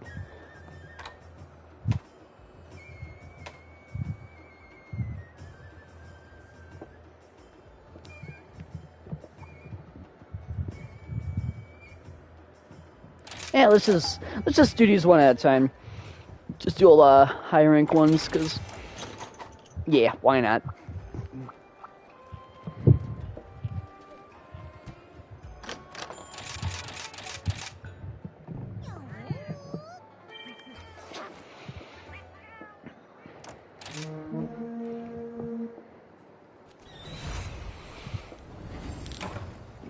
Let's rock.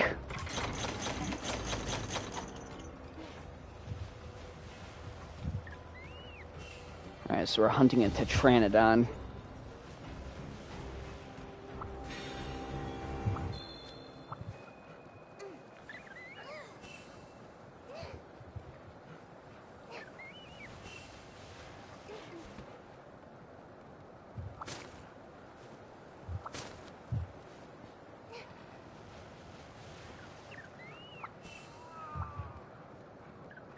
Gotta watch out for the bandits.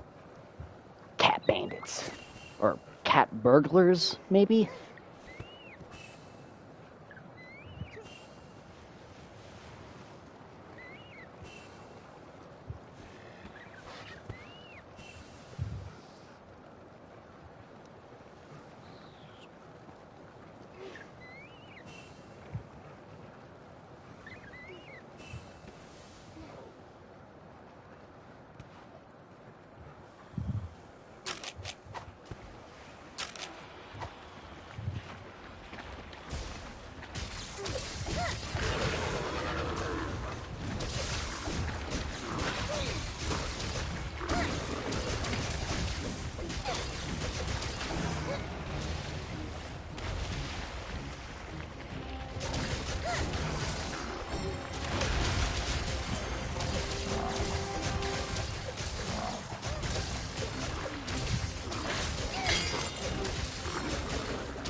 Nice.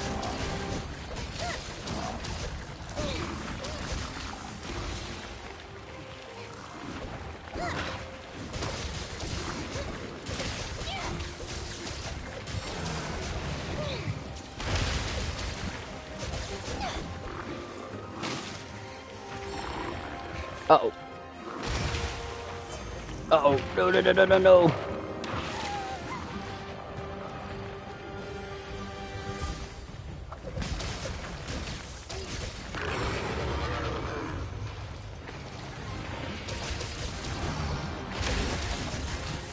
Nice. I ain't afraid of no platypus turtle things.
Oh no! Oh, I thought I had a wire bug.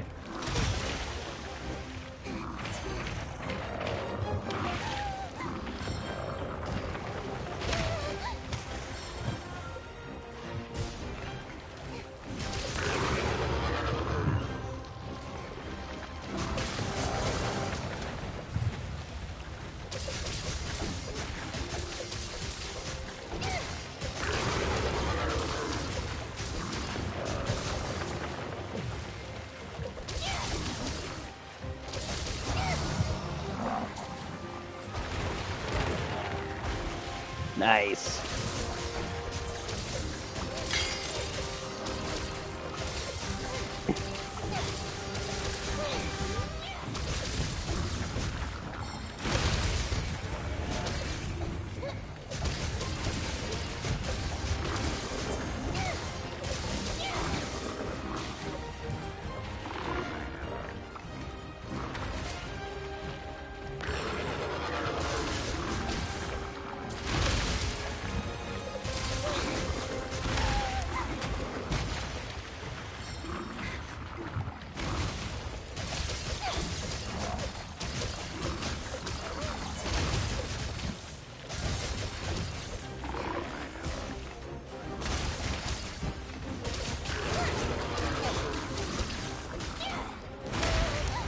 Ah, dang it.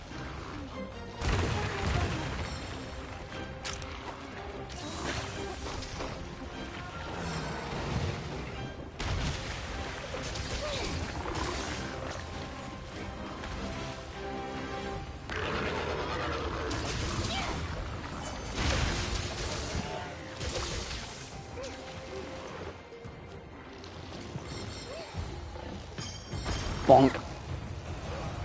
Bonk. Bonk.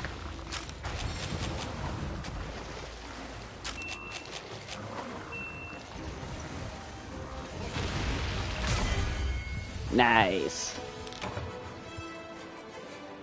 Piece of cake. Yeah, piece of cake.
Master Hojo drew all the monster pictures.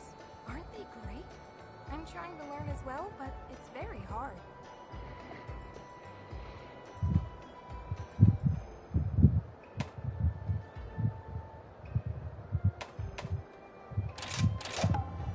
Good luck out there. Yeah, I gotta go to the bathroom. I'll be right back.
Okay, I'm back. Just gotta plug in my phone real quick. Alright. Excuse me.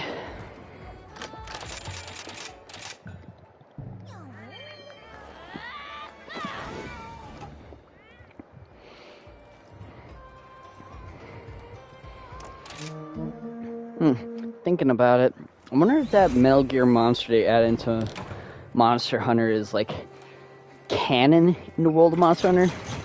I mean, probably isn't, but it does make me wonder.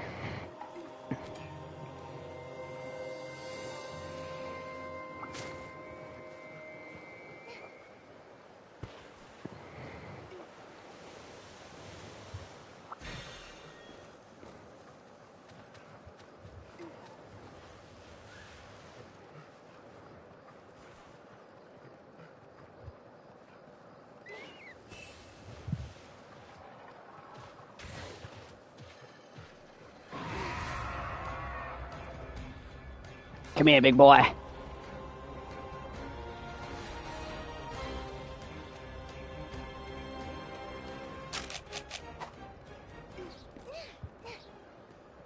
Maybe I should have grabbed one of those stink minks instead.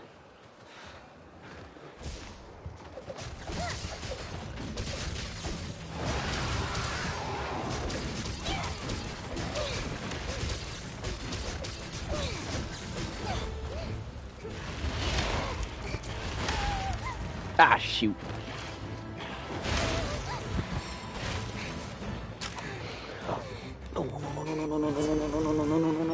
Deal help, thank you.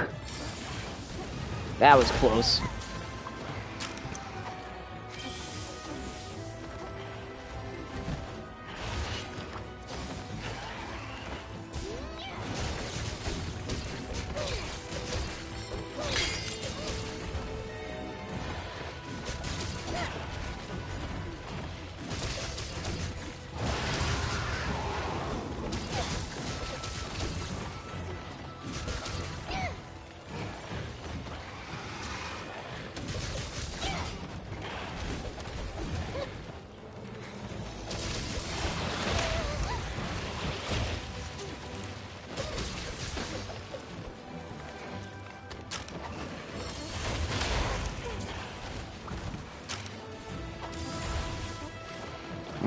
Man, this is one aggressive Nargacuga.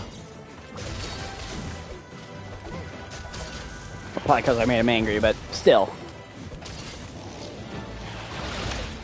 Nice try.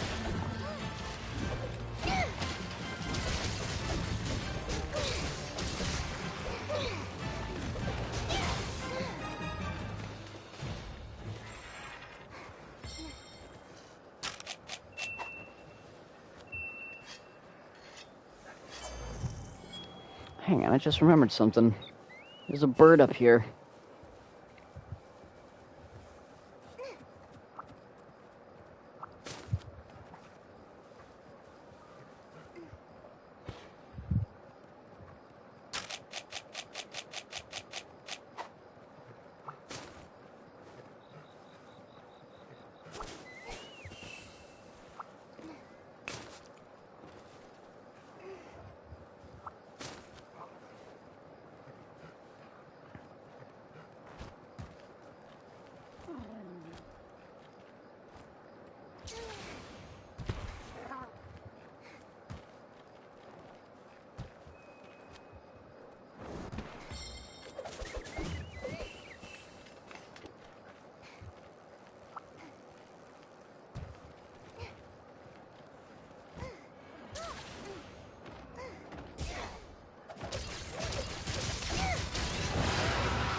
Oh, dang.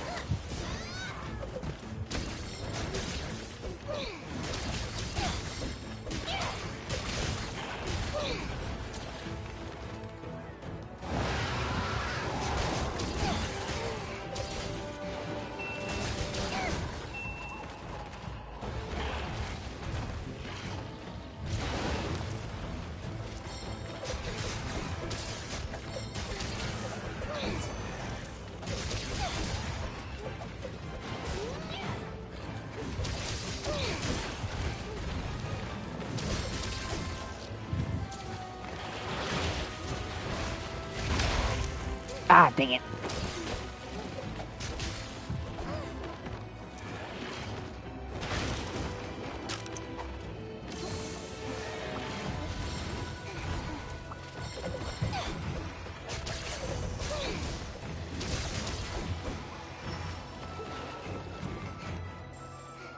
Get back here.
Nice.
Welcome to the hub. These are the available quests. May the spirits protect you.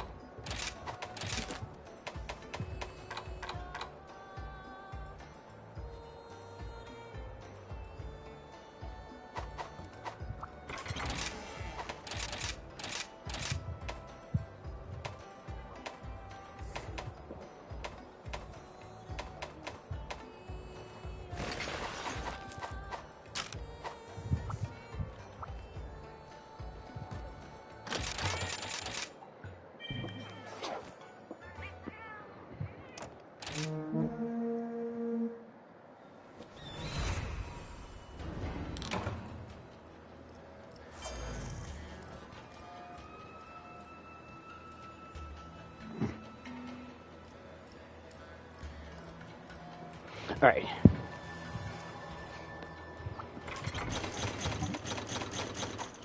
This is probably gonna be super tough.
Oh boy, here we go.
Oh, sorry, on the run. Okay.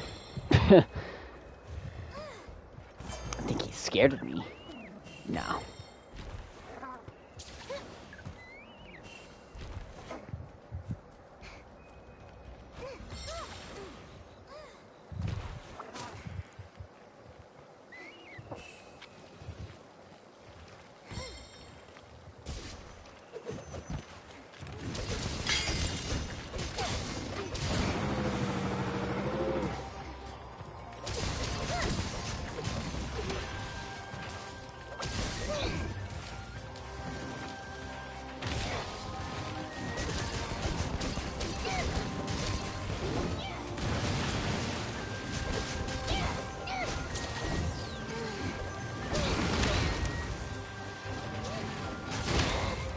Ah, shoot.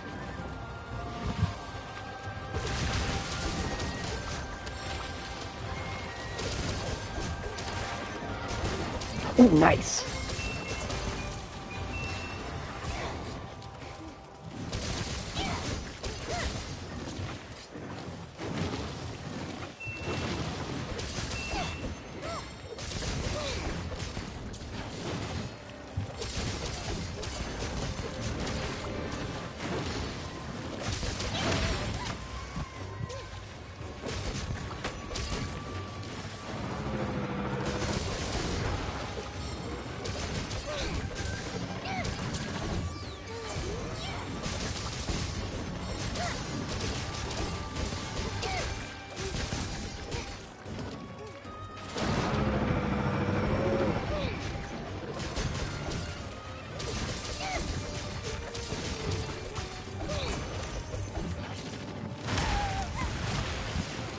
Oh no. Oh no, no, no, no, no, no, no, no.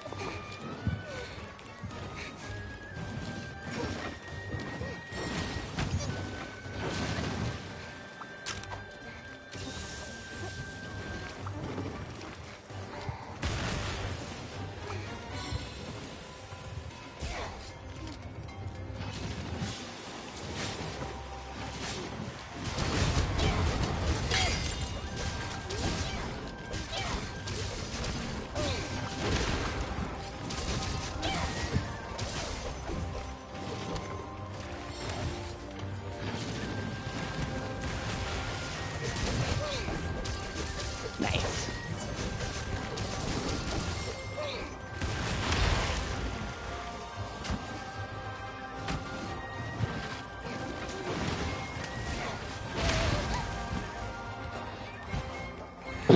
Shoot. No. Ah, dang it.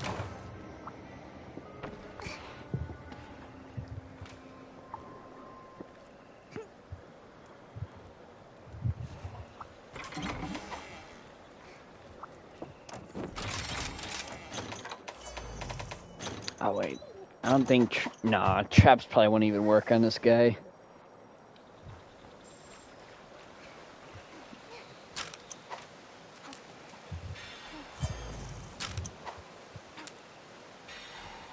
Or maybe they do.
Did he just get bigger?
He tripped.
No! Oh, no, no, no, no, no, no.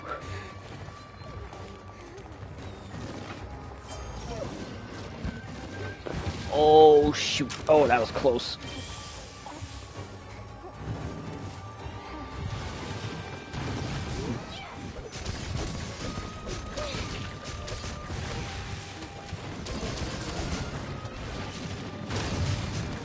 Oh, he's almost dead. He's almost dead.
Awesome.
All right.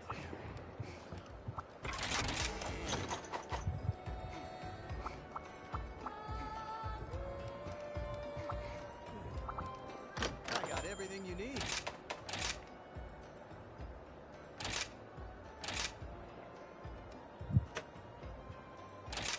Leave it to me.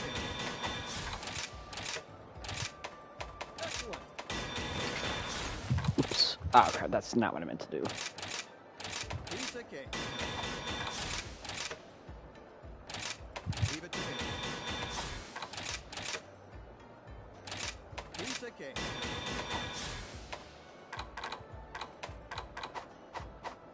Thank you kindly.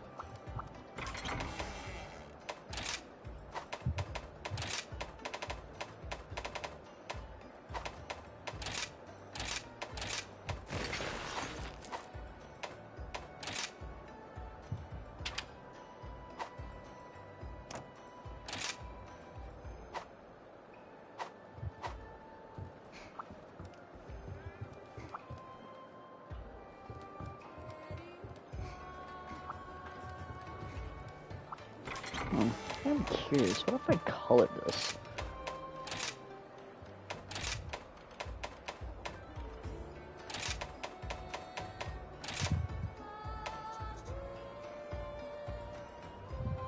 That does look kind of neat.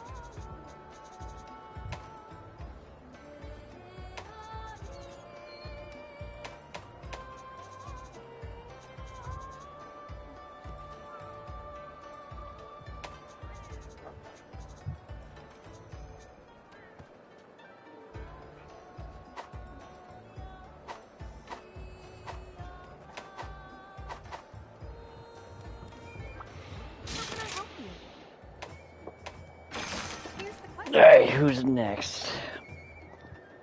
It's on the camp, let's do it. How long have I been doing this? 2 hours. That's not bad. Definitely not gonna try those 6-hour streams like I did before. Those are whack.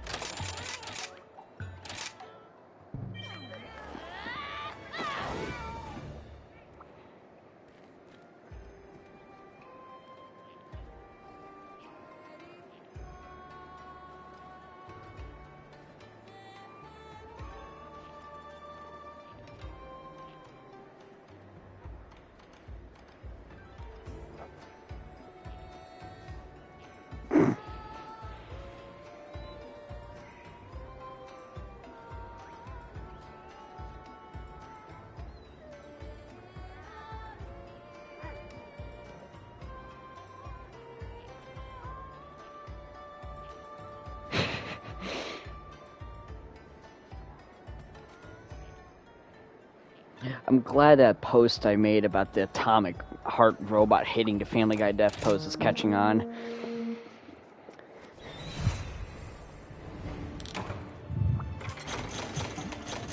Well, on Instagram at least. Not sure that means anything at all.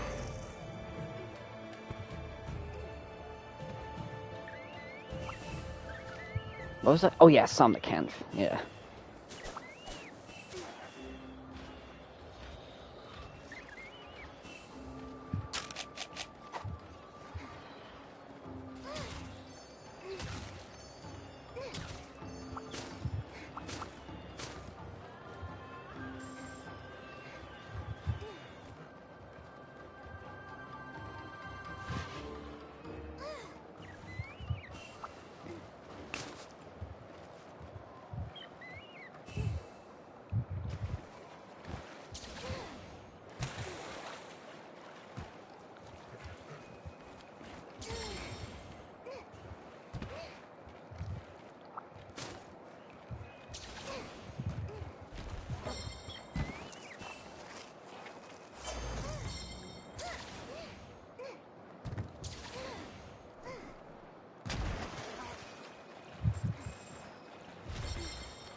Hey, welcome back, Mataro. Oh, no, I missed. No, I freaking missed it. Ah. Whatever. Good to have you back, buddy. Alright, you're coming with me, big guy. If you're not gonna come willingly, I can at least bait you into coming over here.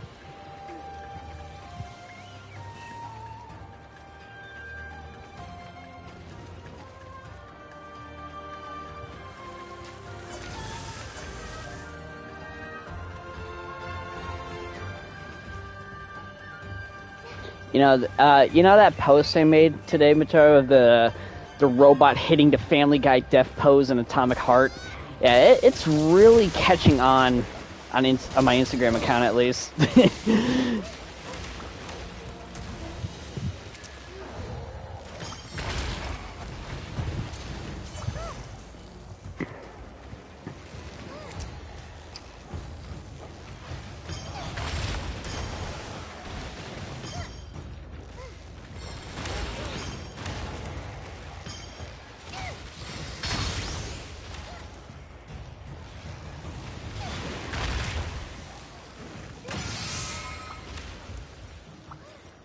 Son that can't, more like son that can't.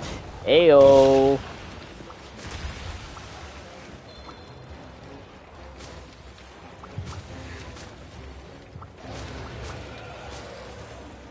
The algorithm loves Family Guy funny moments. He sure do. Especially those, like, posts with, like, Family Guy funny moments at the top and, like, Subway Surfers on the bottom. Oh, man. Well, I know my attention span is fried, too, but at least I don't watch those.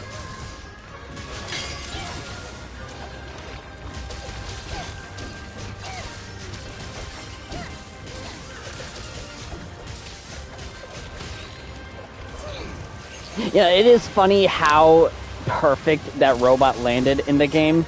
Because, you know, when I first killed that bot, it didn't land like that. It's when I looted him and his corpse jumped up a bit that it did the freaking Family Guy pose. They cracked the code to successful content.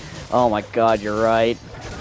Cheap mobile games and Family Guy.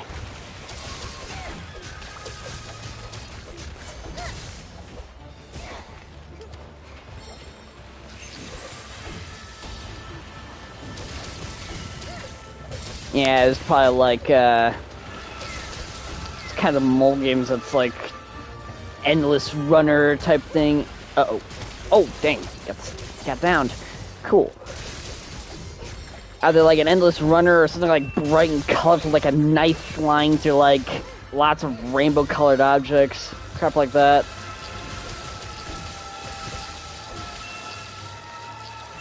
Wait, what's he doing? Oh, crap. I don't want to go to sleep, Ma.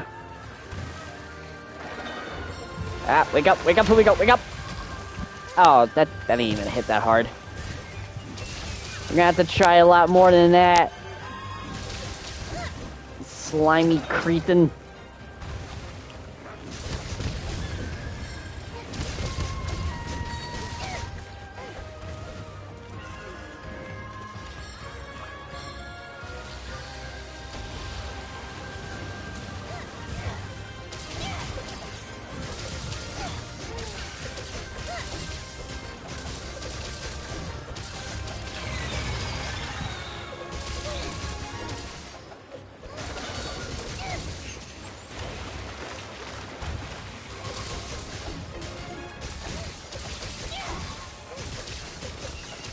Oh, Mantaro, I almost forgot to tell you. I know I already thanked you for it, but thank you so much for making that drawing of Crow. She looks so freaking good in your style, dude. Like, you had no idea. I guess I really did, like, hit a winning combination for a character design right then and there. But yeah, thanks again. She just looks so freaking cool. She's probably like my new favorite character right next to Ellie.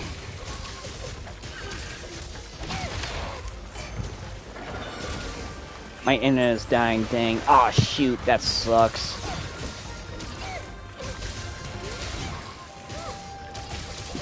I hate slow internet.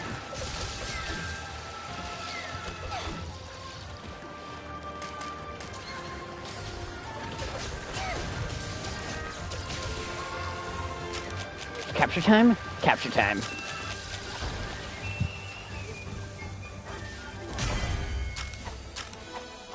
Yeah! Capture successful.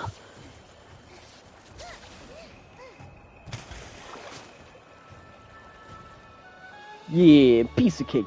She's very fun to draw for sure. No problem, buddy. Hell yeah. I got to return the favor for you. I'll have to draw Airy or something. Yeah, I think I'll do that. I never drew Airy. I want to draw that little geek. That little nerd. Ooh, got a couple wyvern gems from this one. Nice.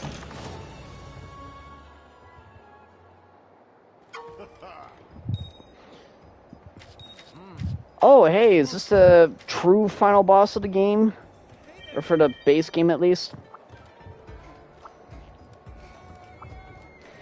I drew her between Rin and Muse.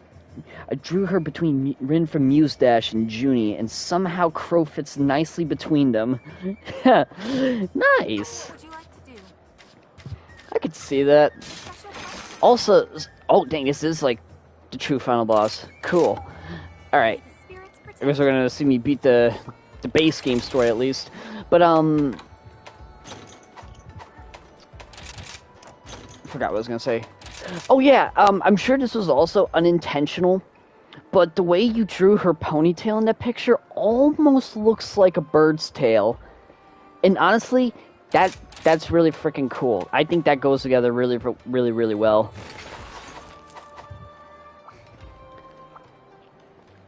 Yeah, you did a really good job, man. The only thing I don't know, I've been thinking to myself, you know, when you asked me, like, what the color of her eyes should be, I mean, it legit made me think, like, reconsider, like, how I drew eyes on my characters. Like, don't get me wrong, I know you like the style, and I know I do too. But I feel like, I don't know.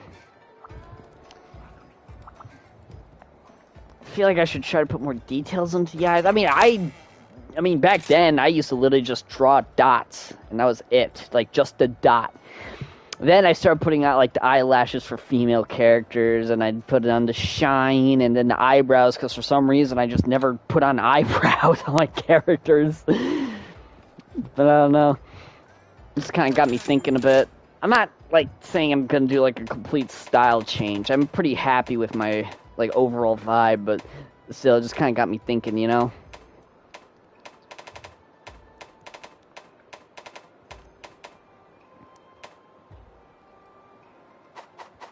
Until next time.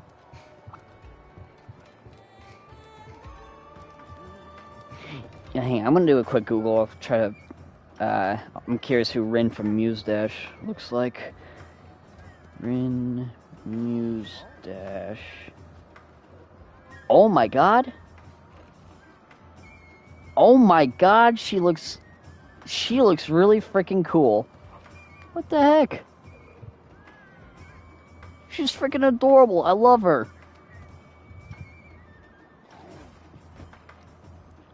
My god, she's literally like Crow, but with orange hair.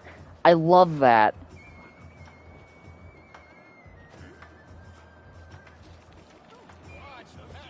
I was just gonna make them gray or black so it fits your style, but honestly, the way you draw them is very nice and unique. It's just the right amount of stuff. Oh, that's good to hear. Yeah, I'm glad. I mean, yeah. Hey, if it makes my style stand out, then hey, I'm all for it. Yeah, I think most people probably thought that, I feel like most people think that my style is probably inspired off Adventure Time, and I don't blame them for thinking that. I wouldn't take that like an insult or anything. Like, it's cool source of inspiration, Adventure Time. But no, I've been drawing those dot eyes, like, for ages, dude. Ages. Literally when I was still, like, a little itty-bitty little wee man, I was doing those little dot eyes. And I just added, like, the little bits of detail to just give them a little bit more life. Like I said, the eye shine and the eyebrows. And that kind of stuff. But hey, yeah, thanks. I really appreciate that. That makes me feel a bit better. No, that makes me feel a lot better. But hey, if you ever do, like, decide to draw any of my other characters at random, Ataru, you could get them any eye color you want, honestly. I'd say just make it match with, like, whatever the most prominent color on them is. Like, you know, Ellie red, Makoto blue, Hank yellow, so on and so forth, you know? Because chances are it'll probably fit in just fine. And even, yeah, like I said, even if they don't have a color that, like, stands out, then, yeah. I was talking to Yashua about how much she resembles V, and he actually told me the first thing that came to his mind when he saw Rin was V. Nice. You know, it's funny you say that, because I did notice her shirt had, like, a broken heart icon on it, and I thought, huh, that's kind of funny.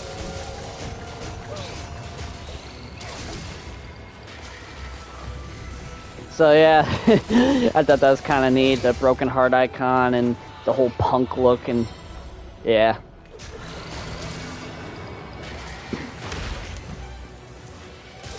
I should try playing Muse Dash. I'm not sure if it's on PlayStation, but if it is, I'll definitely give it a shot, because it definitely seems up my alley.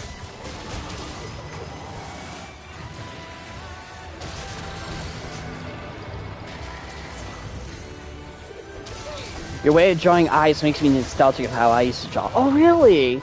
That's good to hear.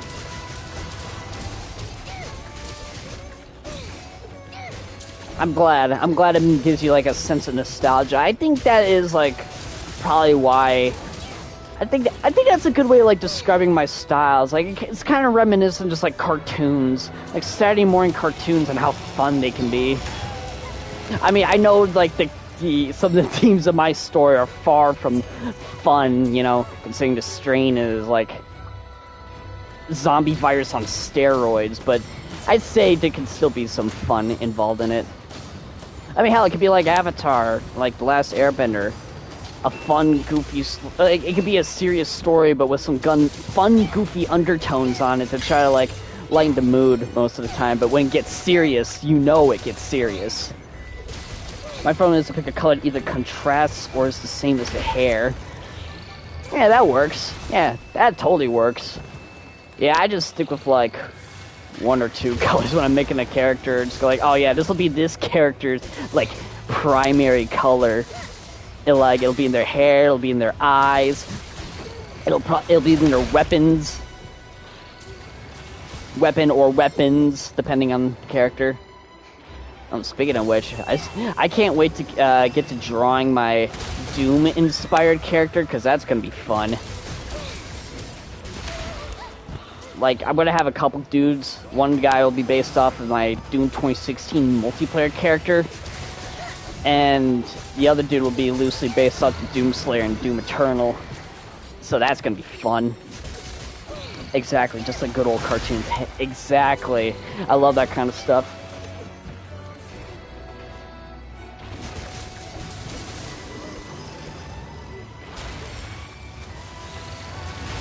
A cartoon that can be both fun and tell a serious story at the same time.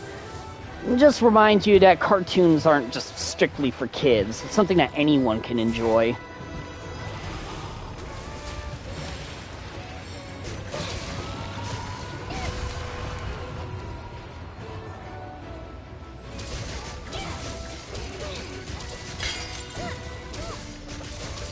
Also, this thing is weird, this monster. He looks like a giant seahorse.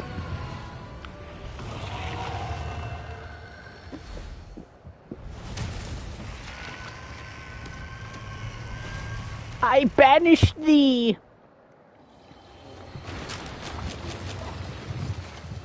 Oh look, there's his wife, I think. Excuse me. I got a Gatling gun.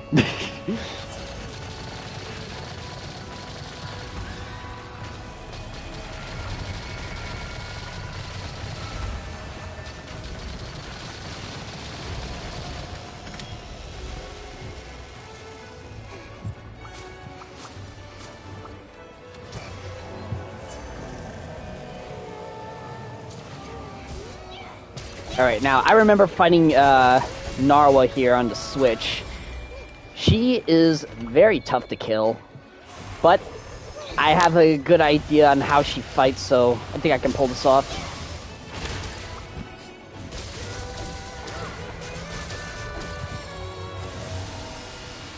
Oh, I forgot about the lasers.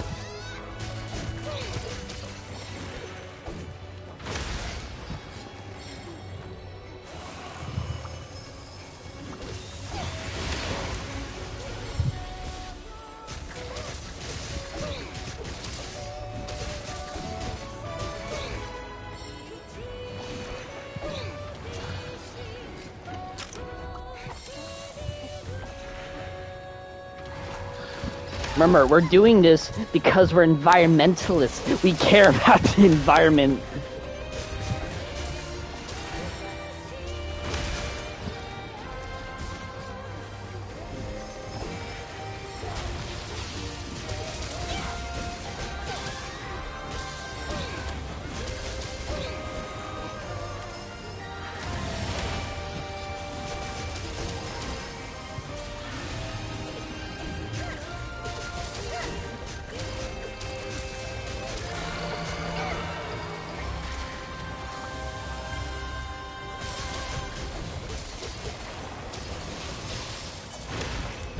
It's kind of funny how she hangs upside down all the time.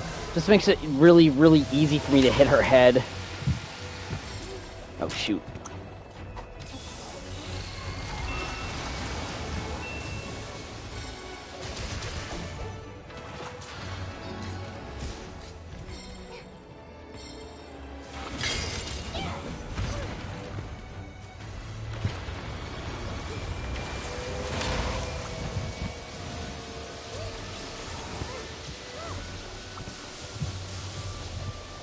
I have a machine gun! Just sent you my portion of the canvas, which I drew Crow in. Oh, sick! I'll definitely check that out. Okay. Now this part always messed me up. Ah! Have to make sure I don't get hit by the giant drills.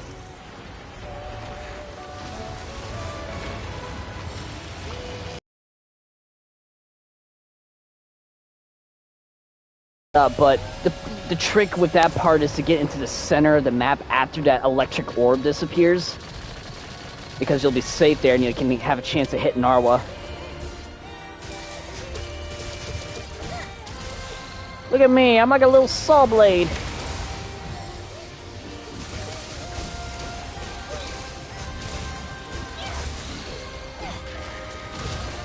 Ooh, nice. Ooh, nice, got her tail. Oh, dang, we just interrupted that too. Awesome. I'm on a roll.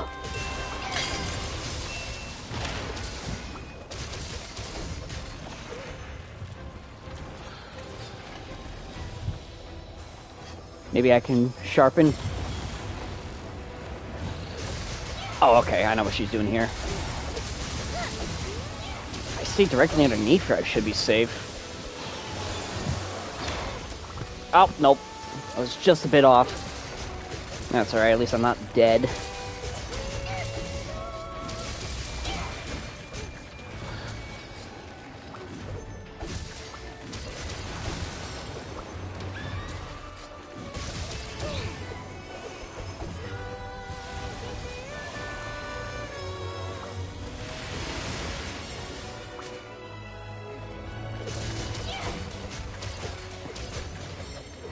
Man, imagine just being like one of those bugs just chilling on the side of the arena, and then like this random hunter just grabs you and stuffs you in your pocket and is like, what the heck are you doing, man? Let me go!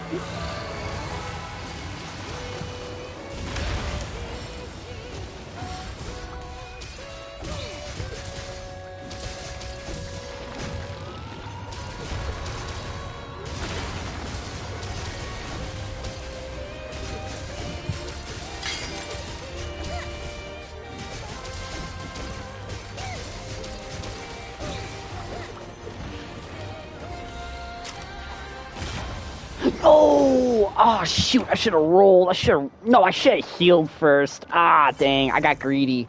I got really freaking greedy. Okay, well, while I'm here, I can take a quick look at the drawing you made. Take a look. Okay. Wow, you weren't kidding. She does fit in. Crow literally looks like a hybrid between Rin and Junie. Oh my god, that is amazing.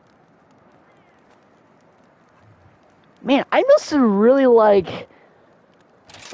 opened my third eye and just made a super killer character design, didn't I? Like, just for no reason. Hang on a second, my brother's calling.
Okay, I'm back. Sorry about that. Let's see. For real, you woke up one day and choose to pull a Mozart on on in with Crow. It was such a masterpiece out of nowhere. Yeah, I did, didn't I? Well, I'm not I mean, I don't want to say I'm all that, but I like to think I really did outdo myself for a moment. It's so weird considering, like, out of all the places of inspiration I could have got for Crow, it was Prototype of all places.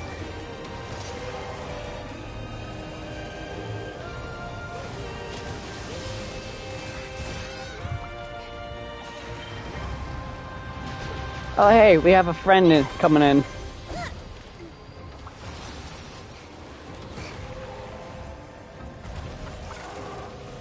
Okay, he's gonna do his thing. And he's gonna make Nawa really, really angry. And then she's gonna hit him. And then... Oops. We're gonna ride him.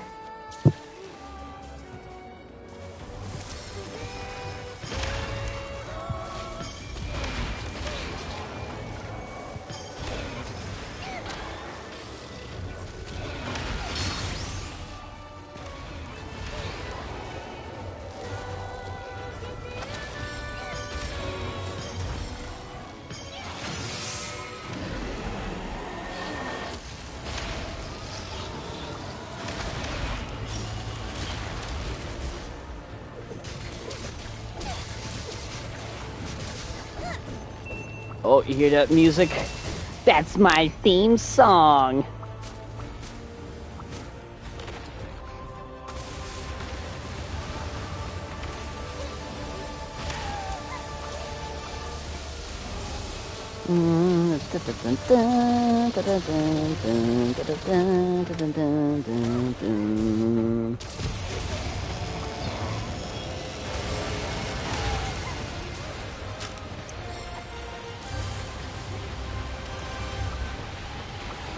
Okay, there we go.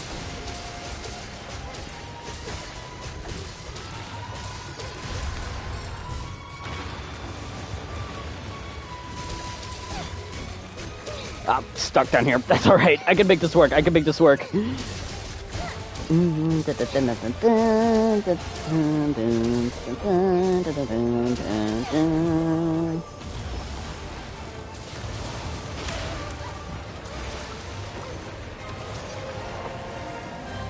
Come on, hit the wasp, hit the wasp, hit the wasp, hit the wasp. There we go.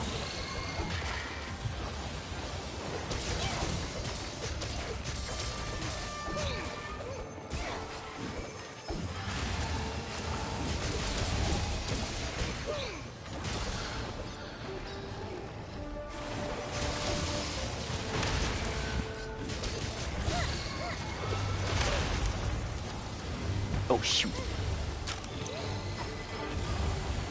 Don't you dare, don't you dare.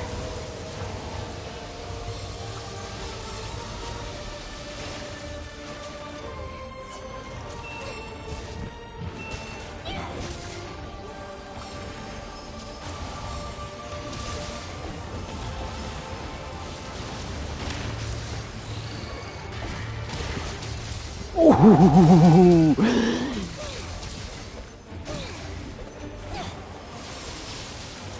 I ain't afraid of no elder dragons.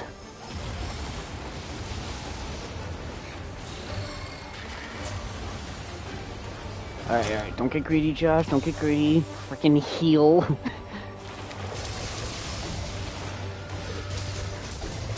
gonna keep hitting her in a big stupid head.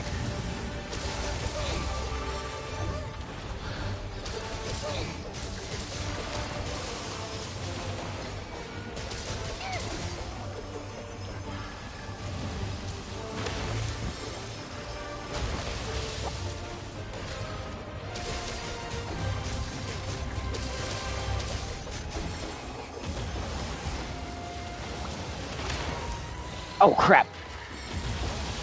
Oh. No. Oh, no. Oh, dang it. Ah. That's right. I got one attempt left. I can still do this. I can still do this. She's almost dead.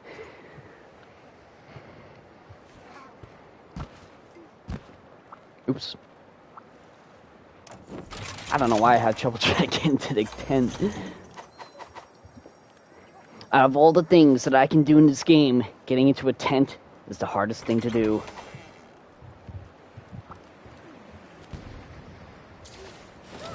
Yeah, I remember, this fight actually gave me a lot of trouble, but I think I'm doing pretty well.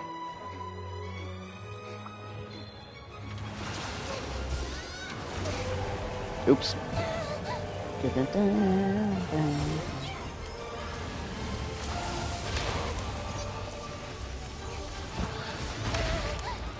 Come on.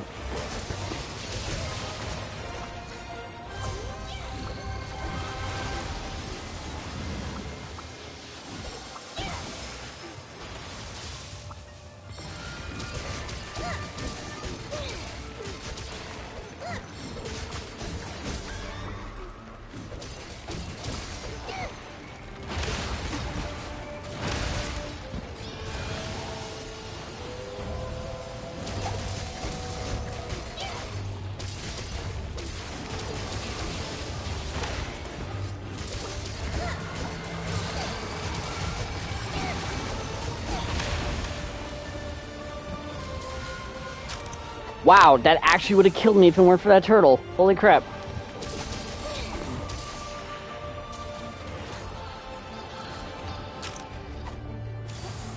Not taking any risks. Not yet. It's getting a little tense.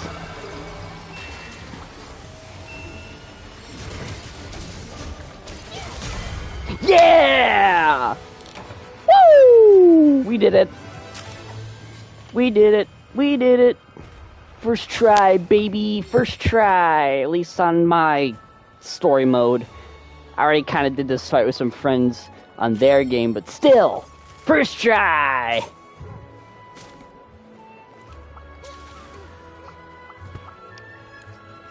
Maybe the real monsters were the friends we made along the way. In that case, it must have been a huge bloodbath because we keep killing all the monsters. Or something like that.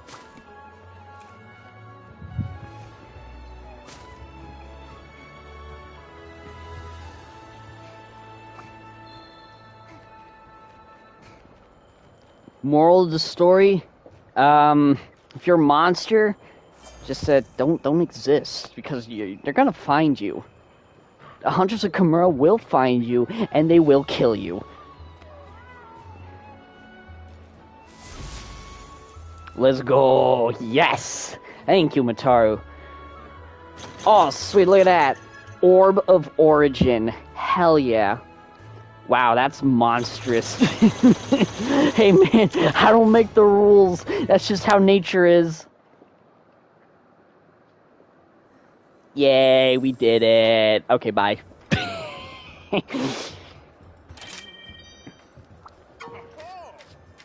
Now we wait for Sunbreak to release, which will take time. Oh, by the way, I did read your comment earlier talking about how I just woke up and just crafted a masterpiece that is Crow. And yeah, you're right. That's... I don't know how. I just sort of... Again, out of all the places I could have got inspiration to draw Crow, it was Prototype, of all things. A game where you play as a sociopathic mutant edgelord who does nothing but eat people all day. And the number one thing in that game that really, like not only did the guy's superpowers made me think that, but also, like, seeing the crows in Prototype, like, circling above buildings just made me think, wow. That's kind of cool. I want to make a character now. And you know what? Best decision I ever made. Out of all the things that, like, playing Prototype has made me... Or of all the things that Prototype could have given me to think about, it was a really cool character of a punk crow girl. Let's see. I think I'll just end the stream here. I think this is a good note to leave off on. Yeah, this has been really fun. Made lots of great discoveries today. Punk Crow. Oh, that's good. Punk Crow. Murkrow OMG. Hell yeah. Pokemon reference. Yeah, that would be sick. I was thinking to myself, like, if Heroes of Ultra ever had like if it was a video game and you can unlock costumes for the characters, I thought maybe you can like get different color palettes and a lot of them can be references to other things. And I thought, yeah, maybe we could make a color palette for Crow to make her look like a Murkrow or Corviknight or something.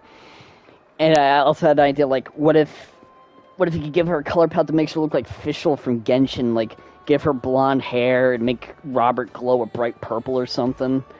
Like, fun stuff like that. But yeah, I think I'll just end the stream here. I think it's ran on for long enough.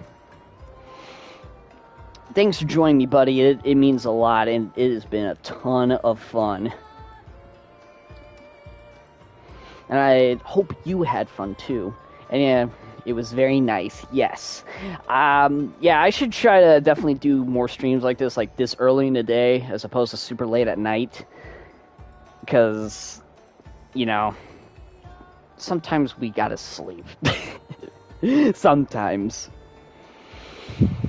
But yeah, I hope you had a lot of fun. I mean, yeah, I think you did. And I did too. So I'll just end this here. So, yeah, hopefully I'll see you later. Maybe I'll try Wild Hearts next time. Or, Wild Hearts or maybe more Anno Mutationem. Continue the story on that. So yeah, I guess I'll see you later. You take care, okay, buddy? See you later.